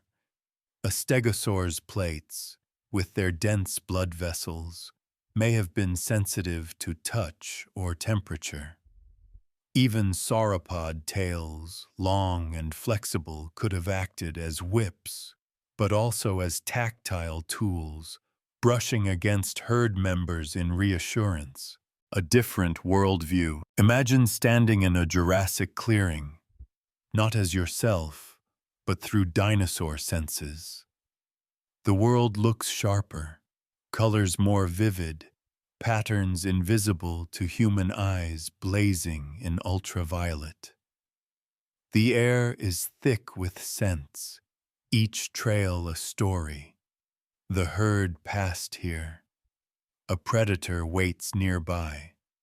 Fresh plants grow to the east. The ground vibrates faintly under distant footsteps, telling of giants long before they appear. The forest is not silent. It hums with frequencies above and below human hearing, a layered chorus of calls, rumbles, and warnings. The Jurassic was not just a place. It was a perception, unique to each creature. What we see in fossils are bones and shadows. What they lived was a world of senses we can only glimpse, where survival was decided by the sharpness of an eye, the strength of a nose, the power of an ear. The Jurassic was not a static place. Forests burned, rivers shifted, seas rose and fell, storms scoured valleys. To survive, creatures couldn't simply stay still. They had to move. For many dinosaurs, life was defined not by a single home, but by the endless rhythm of migration. The giants on the march. Imagine a herd of sauropods in motion. Dozens of massive bodies stretch in a line, necks swaying like ships' masts, tails dragging arcs through ferns. Their feet sink deep into mud, leaving craters that fill with water. Step by step, mile by mile, they move toward greener horizons. Why did they migrate? For food. Giants needed tons of vegetation each day, and a single valley could not sustain them for long. Once ferns were stripped and conifers pruned bare, the herd would move on, allowing the land time to recover. In this way, migration was not just survival, it was stewardship. Their movement prevented overgrazing, ensuring plants could regrow for the next cycle. Predators in pursuit. Where herds went, predators followed. Allosaurs trailed at a distance, waiting for stragglers. Raptors shadowed the edges, slipping through undergrowth.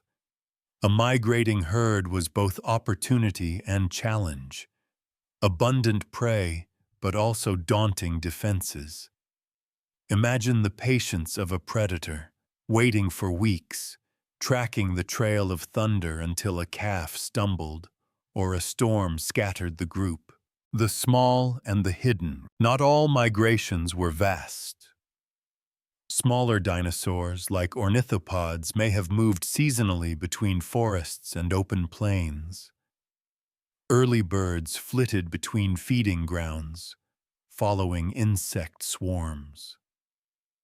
Mammals, though tiny, shifted too, digging new burrows when floods drowned their homes, or moving to higher ground after storms. For them, migration was measured not in miles, but in small, vital steps. Across oceans and seas, movement wasn't limited to land. The oceans, too, had their travelers. Ichthyosaurs ranged across wide seas, following schools of fish. Plesiosaurs glided between coasts, hunting in bays and lagoons.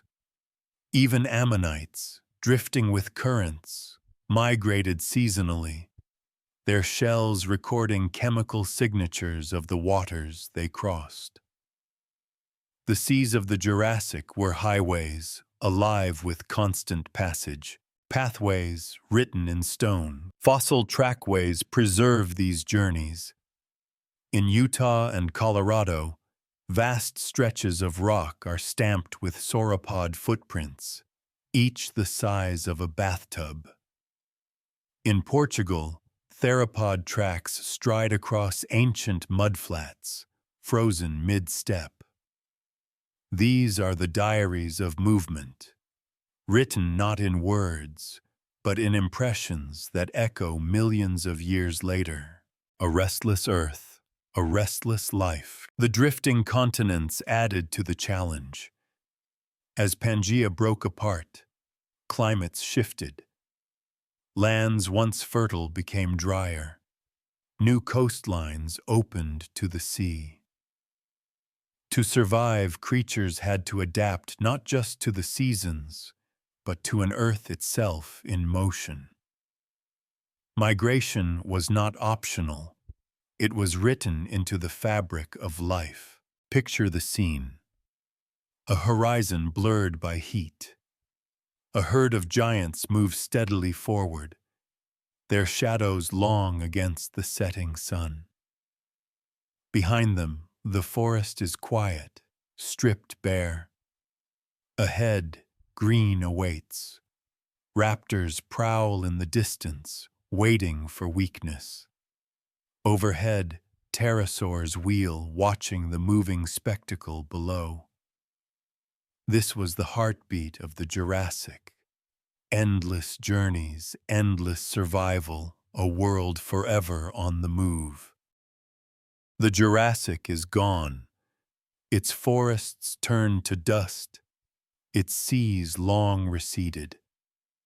And yet, pieces of it remain, locked in stone, buried beneath mountains, hidden in deserts. These are the fossils, the whispers of a vanished world, fragile and miraculous, each one carrying a story across 150 million years. Footsteps frozen in time. One of the most haunting records are the trackways. Imagine a herd of sauropods crossing a muddy floodplain after rain. Their feet press deep, leaving craters that fill with water. Days later, new sediments wash in, sealing the impressions. Over millions of years, mud turns to stone, and the steps of giants become immortal. Today, you can walk beside them, placing your own feet where theirs once pressed. It is as if time folded, letting us stride alongside the Jurassic itself. Bones that endure, most creatures left nothing behind. Their bodies decayed, scattered by scavengers, dissolved by time. But a few were buried quickly, by floods, landslides, or volcanic ash. Encased in sediment, bones slowly absorbed minerals, turning to stone. When unearthed, they reveal astonishing detail: the curve of a rib, the serration of a tooth, even the delicate hollows of hollow bones. From these fragments, paleontologists rebuild lives. A tooth tells us what an animal ate. A bone's thickness reveals its weight. Scars on skeletons show where predators struck, where prey fought back, where life left its marks. Each fossil is not just a relic. It is evidence of a heartbeat once real. Eggs and nests, even more intimate, are fossilized eggs and nests. Some hold tiny skeletons curled inside, frozen in the act of never being born. Others preserve hatchlings mid-emergence, their fragile bones still pressed against shell fragments. Whole nesting grounds, with hundreds of eggs, speak of colonies, of parents returning year after year. These fossils tell stories of family, of hope and risk in a dangerous world, soft shadows and impressions. Rarer still are fossils of skin, feathers, and plants. In fine-grained limestone, the imprint of a feather may remain, every barb etched in stone. In ancient muds, the pattern of scales or the ripple of skin can still be seen. Leaves pressed flat reveal the forests that fed the giants. Ferns, cycads, conifers, their veins delicate yet enduring. These are not just bones, but shadows of life's textures, allowing us to glimpse color, shape, and even touch. The mystery of fossilization. Fossilization itself is improbable. For every million creatures that lived, perhaps only a handful left fossils, and of those, fewer still survived the eons of shifting continents, erosion, and human discovery.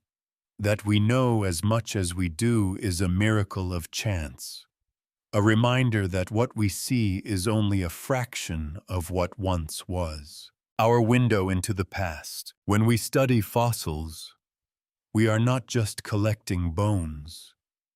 We are decoding a language written in stone. Each tooth is a word, each track a sentence, each fossil bed a chapter. Together, they form the book of the Jurassic, a story we are still learning to read. Imagine holding a fossilized claw in your hand. Cold, heavy, mineralized. And yet, once it was warm, alive, sharp with blood and purpose. Fossils remind us that the past is not lost. It lingers, etched in rock, waiting for us to listen. The Jurassic lasted more than 50 million years, yet even within its span, not every creature endured. Some lineages flourished, spreading across continents and seas. Others faded quietly, their final breath lost to time. Extinction and survival walked hand in hand in this restless age, shaping the story of life in ways we are still trying to understand. The fragility of giants. Not every sauropod survived the whole of the Jurassic. Some families of these colossal dinosaurs rose to dominance for millions of years, only to dwindle and vanish as climates shifted or new rivals emerged. A valley once filled with herds of one species could, within a few million years, echo with the calls of entirely different giants. To us, millions of years seem eternal. To life, they are fleeting. Predators come and go. Predators, too, saw their reigns rise and fall. Allosaurus dominated late in the Jurassic, but earlier theropods disappeared as ecosystems reshaped themselves.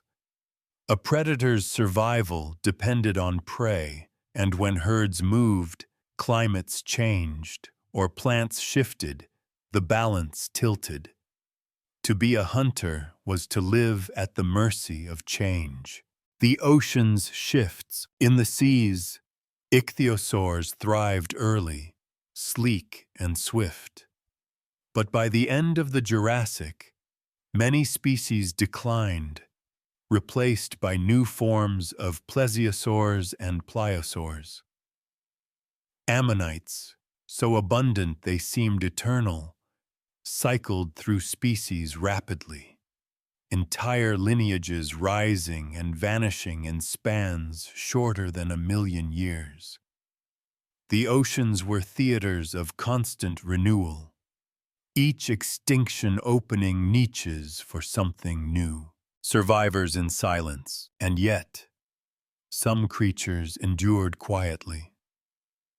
Ferns and cycads, ancient before the Jurassic, survived every storm, eruption, and flood.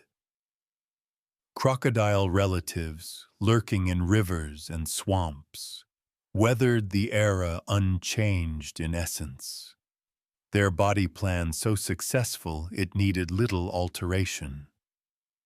Mammals, fragile in appearance, endured by hiding, adapting, and waiting. Their survival story is perhaps the most remarkable. While giants fell, the small endured, carrying the seeds of the future. Why some vanished. Extinction in the Jurassic was rarely sudden. Unlike the catastrophic end of the Cretaceous with its asteroid strike, most losses here came gradually. Shifting continents altered coastlines. Volcanoes changed climates. Competition between species tilted balances. When plants evolved, herbivores had to adapt or perish. When predators grew faster or smarter, slower species dwindled. Survival was not about strength alone. It was about flexibility. The lessons of survival. What the Jurassic teaches us is that endurance favors not the largest or fiercest, but the most adaptable. The mighty came and went, but the patient survived. Small mammals in burrows, insects in soil, crocodiles in rivers, all found ways to endure change. From them, new futures would one day rise. Picture a twilight in the Jurassic. A herd of sauropods grazes in the distance, unaware that their lineage will one day fade. Nearby, a tiny mammal scurries into its burrow, heart racing. That mammal's descendants will outlive the giants, will weather extinctions, will evolve into creatures that one day stand upright, build cities, and look back across time to wonder at the world of giants. The story of the Jurassic is not only about life at its most magnificent, it is also about loss, renewal, and the delicate line between survival and extinction. Every fossil we uncover is both a memory of what was lost and a testament to what endured. The Jurassic world was dominated by conifers, cycads, ferns, and horsetails. Their green spires and fronds define the landscapes, feeding giants and carpeting plains.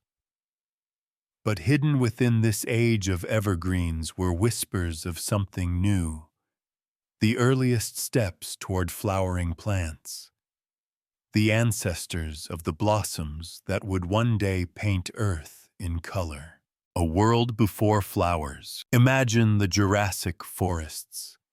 No splashes of red petals, no meadows dotted with daisies, no sweet scent of blossoms in the breeze.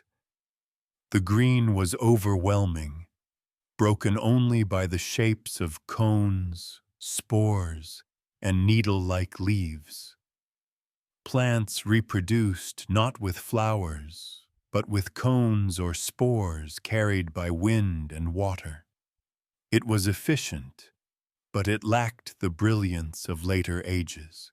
And yet, deep in the fossil record, tiny clues appear. A pollen grain here, a leaf with veins more like modern flowering plants than ferns or cycads. These are the first traces of angiosperms, the flowering plants, still small, still rare, but beginning their long rise. Seeds of change. The shift was subtle, but monumental. Flowering plants evolved strategies to attract partners in reproduction. Showy petals, nectar, and eventually, alliances with insects. Though in the Jurassic these traits were still in infancy, the foundations were being laid. Some scientists believe that insects and plants were already experimenting with partnerships, even before true flowers bloomed. Imagine an early insect, perhaps a beetle or fly, landing on a strange new plant, dusting itself with pollen, and carrying it unknowingly to another. It was the beginning of a dance that would one day create meadows buzzing with bees, forests filled with fruit, and worlds painted in blossoms. Feeding the future. For Jurassic herbivores, these early flowering plants may not have been significant yet. Sauropods still fed on conifers and ferns, stegosaurs cropped cycads, and smaller dinosaurs browsed on horsetails. But the tiny pioneers of the angiosperm lineage held within them a future where herbivores would feed on fruits, seeds, and grasses. The mammals, however, may have benefited sooner. Small, quick, and nocturnal, they could have nibbled on seeds or pollen, exploiting new food sources unnoticed by the giants. In the shadows of conifers, they may have been the first to taste the promise of a floral future. The silent revolution. The rise of flowering plants would not truly explode until the Cretaceous, but the Jurassic was where the groundwork was laid. Just as the continents were drifting apart, reshaping Earth's face, the plant world was also preparing for its own revolution. It is humbling to realize that while dinosaurs thundered across prairies and predators ruled forests, some of the most world-changing events were happening on the smallest scale. A pollen grain here, a seed there, carrying within it the blueprint of Earth's future. The world yet to come. When you walk through a field today, surrounded by flowers of every color, you are seeing the descendants of those first quiet experiments. Without them, there would be no fruit, no grasslands, no flowering forests. The Jurassic gave us the giants, but it also gave us the first whispers of blossoms. a promise that the age of dinosaurs would one day hand its crown to the age of flowers. The Jurassic was not eternal. For more than 50 million years it had thrived. Giants roaming forests, seas alive with reptiles, skies crowded with wings. But as the era drew to its close, the Earth itself was changing once again, preparing to hand the world to a new age, the Cretaceous. Shifting lands. By the late Jurassic, Pangaea's breakup was well underway. North America had pulled farther from Europe and Africa, widening the newborn Atlantic Ocean. Gondwana, the southern supercontinent, was fragmenting too, with Africa, South America, India, and Antarctica slowly parting ways. These drifting plates redrew coastlines, creating new shallow seas and reshaping climates. For life, this meant constant adaptation. Herds of sauropods now moved across more divided landscapes, their ranges restricted by rising seas. Marine reptiles found new hunting grounds in expanding coastlines and lagoons. Early birds and mammals took advantage of increasingly varied environments. Separation meant isolation, and isolation meant evolution. The seeds of new species ready to bloom in the next age. Climate transitions. The greenhouse warmth of the Jurassic remained, but with subtle shifts. Regions once humid grew drier. Monsoons became more seasonal in some areas.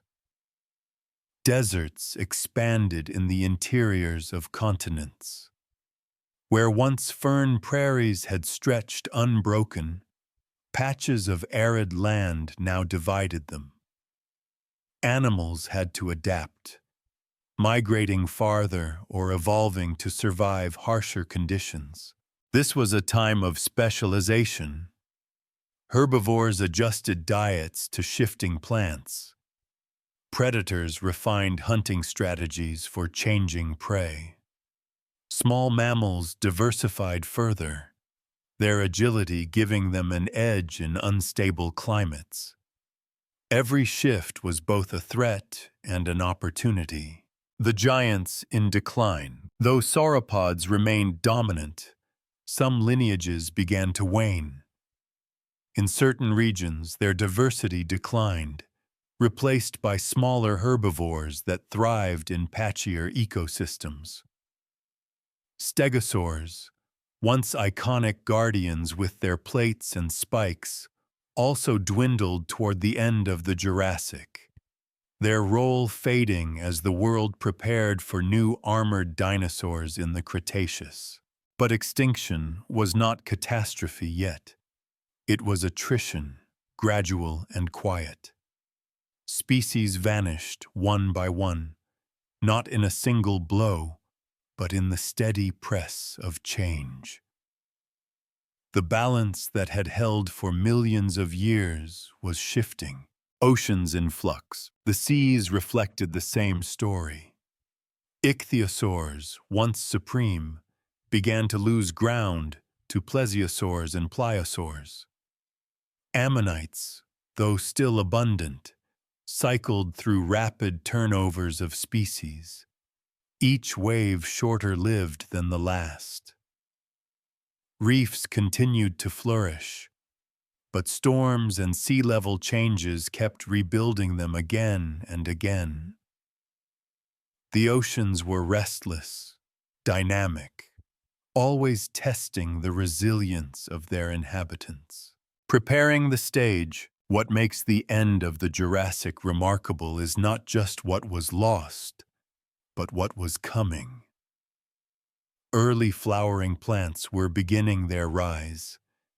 Birds were diversifying, preparing to spread wider.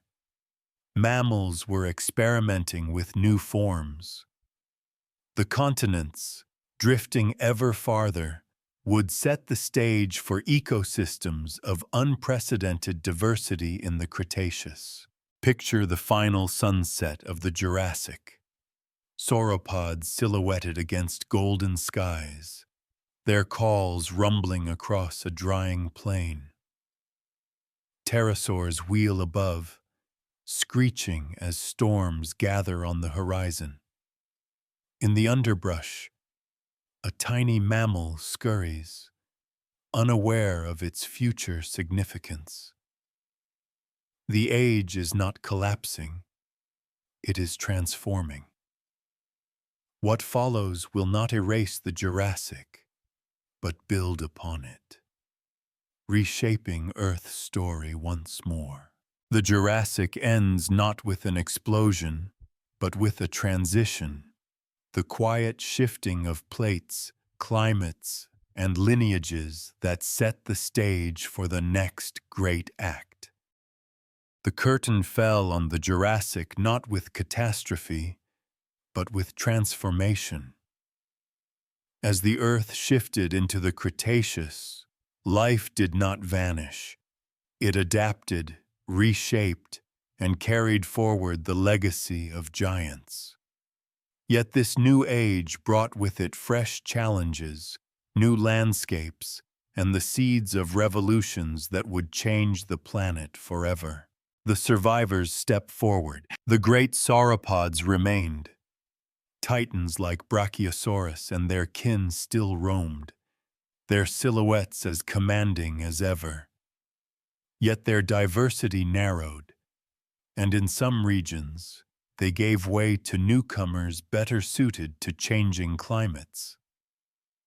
Stegosaurs, once iconic with their plates and spiked tails, dwindled further until only a few species lingered. The guardians of the Jurassic forests were fading, but not all faded. The armored dinosaurs began to change. Early forms of ankylosaurs and ceratopsians appeared, hinting at the mighty lineages that would dominate later. Small ornithopods diversified, quick and clever, thriving in environments that grew patchier and more seasonal. Predators, too, shifted. Allosaurus gave way to new theropods, some smaller and more agile, others larger, foreshadowing the terrifying tyrannosaurs that would rise in the Cretaceous. The blossoming world. The greatest transformation, however, came from the plants. The first true flowering plants, angiosperms, emerged and spread, their blossoms attracting insects, their seeds and fruits offering new forms of nourishment. Though still rare at first, they were the beginning of a revolution. Fields and forests that had once been seas of ferns and cycads began to shift, introducing splashes of color and fragrance where none had existed before. With flowers came new partnerships. Insects adapted to feed on nectar and carry pollen. Mammals and small dinosaurs may have fed on seeds and fruits. The food web grew richer, more complex, and more dynamic. Oceans of change. The seas mirrored the land's transformation. Ammonites continued their endless cycle of rise and fall. But new species constantly replaced the old. Ichthyosaurs, declining since the late Jurassic, slipped toward extinction, while plesiosaurs and pliosaurs remained strong. New fish species flourished, expanding into roles once held by older lineages. Coral reefs rebuilt, richer than before, anchoring ecosystems that thrived in shallow, warm waters. The skies expand. In the air, pterosaurs still reigned, some species growing enormous, their wingspans stretching beyond 30 feet. But the birds, once humble, awkward flyers, were spreading, diversifying, and refining their flight. Feathered wings, sharper beaks, lighter skeletons, all pointed toward a future where birds would inherit the skies from their reptilian cousins. A world in transition. The early Cretaceous was not a sudden break from the Jurassic, but a continuation with innovation. The giants still walked. The seas still teemed. The skies still roared with wings. Yet beneath that continuity, new players entered the stage, quietly shifting the balance. Angiosperms, insects, birds, and mammals, small at first, were preparing to shape Earth's destiny. Imagine the landscape. A herd of sauropods move slowly across a plain, their tails carving paths through ferns. Nearby, small ornithopods dart among patches of early flowering plants, nibbling seeds.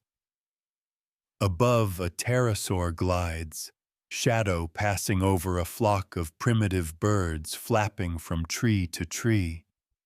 In the soil, a mammal scurries, finding sustenance in seeds that never existed in the Jurassic. The old and new live side by side, each moment a bridge between eras. The Cretaceous had begun, but the echoes of the Jurassic still lingered in every call, every step, every heartbeat. The age of giants was not gone, but its story was entering its final, most spectacular act.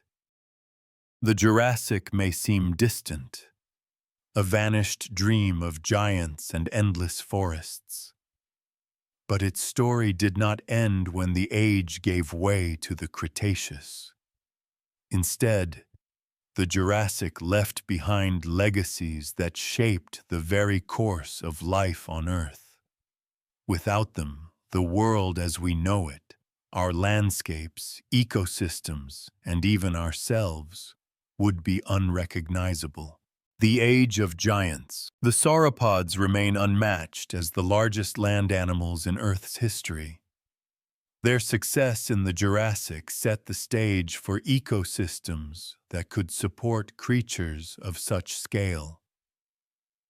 By reshaping forests, trampling pathways, and recycling nutrients through sheer bulk, they proved that land could sustain giants for millions of years. Their legacy lies not only in size but in the idea of possibility, that life can stretch itself to astonishing extremes. The balance of predator and prey. Allosaurs and their kin refine the role of apex predators, balancing ecosystems through predation.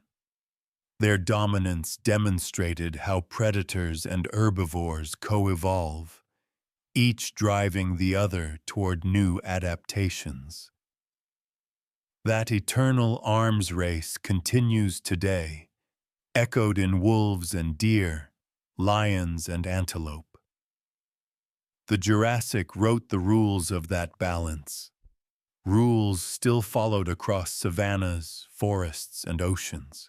The green foundations, Jurassic plants, though lacking flowers, built the foundations for all later ecosystems. The forests of conifers, cycads, and ferns created the conditions in which flowering plants could later rise. Their abundance allowed giants to feed, insects to thrive, and soils to deepen. Even now, conifers like pines and redwoods carry the Jurassic forward, towering as living monuments to an ancient age. The first birds and mammals, perhaps the most profound legacy of the Jurassic, lies in its smallest survivors, Birds, first spreading awkward wings in this age, went on to inherit the skies after pterosaurs vanished. Mammals, humble and hidden, endured in the shadows until their time came. From them would emerge the diversity of today: rodents, whales, primates, and ultimately humans. The seeds of our own existence were sown in Jurassic nights, in tiny burrows and feathered leaps between branches. Oceans of resilience. Marine reptiles may have faded, but the oceans they shaped laid the blueprint for modern seas. Reefs, ammonites, and fish diversified in patterns we still recognize. The predators of the Jurassic oceans foreshadowed the sharks and whales that dominate today, proving that seas, too, demand giants. Lessons in survival. The Jurassic teaches us that life is not static. Continents drift, climates change, species rise and fall. Yet through it all, life adapts. The lesson is one of resilience. The smallest can endure when the mighty fall, and the world is constantly renewed by those who bend rather than break. A legacy that lives on. Every fossil we uncover, every feathered bird that takes flight, every mammal heartbeat carries echoes of the Jurassic.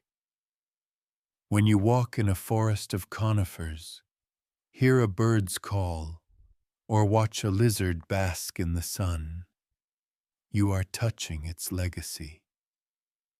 The age of giants is gone, but it is not forgotten. It lives within the fabric of life itself. The Jurassic's greatest gift was not its size or spectacle, but its continuity. It carried forward the flame of life through change, leaving the world richer, more complex, and more alive than ever before. Close your eyes and imagine again the world of the Jurassic. The thunder of sauropod footsteps across fern prairies, the hiss of predators in the shadows, the screech of pterosaurs above rivers, the hum of insects at twilight. A world alive, vast, and restless. And though it has been gone for 145 million years, its echoes still reach us today. A reminder of time's scale, the Jurassic humbles us with its immensity. 50 million years, longer than all of human history, by a margin so vast it is almost impossible to grasp. Civilizations rise and fall in centuries. Nations last for millennia. The Jurassic stretched across ages beyond ages, reminding us that Earth's story is far greater than our own. A story of change and survival. It was an era of upheaval, continents tearing apart, volcanoes reshaping landscapes, storms scouring forests. Yet through every change, life adapted. The giants grew taller, the predators sharper, the small survivors more resilient. The lesson is clear. Life does not resist change. It endures through it. And in that endurance lies hope, even for us in our own age of shifting climates and fragile balances. The roots of our world. The Jurassic was not just a stage for giants. It was the foundation of the modern Earth. Conifers and cycads still grow today, ancient lineages unchanged in essence. Birds, first taking awkward flight then, now fill our skies with song. Mammals, once shadows in the night, rose to dominate after the giants fell. Even we carry their legacy in our bones, in our place within the same chain of survival. The wonder of discovery. Every fossil unearthed, a footprint, a feather, a tooth, is not just stone. It is a message from the past, a bridge between their world and ours. To hold one is to touch time itself, to feel the weight of lives that came and went long before us. The Jurassic still speaks, if we are willing to listen. Why it matters. In the end, the Jurassic is more than prehistory. It is a mirror.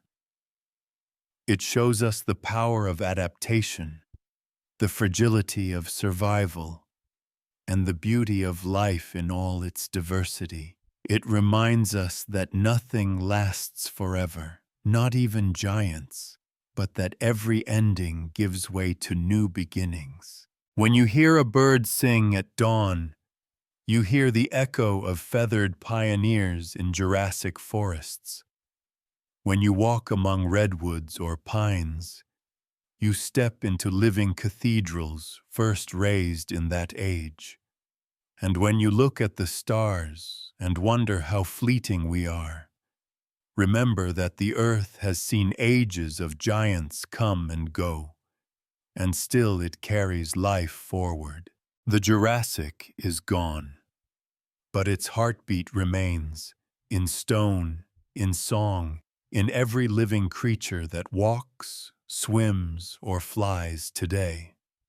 Its story is not just about the past. It is about us, about resilience, and about the eternal wonder of life itself.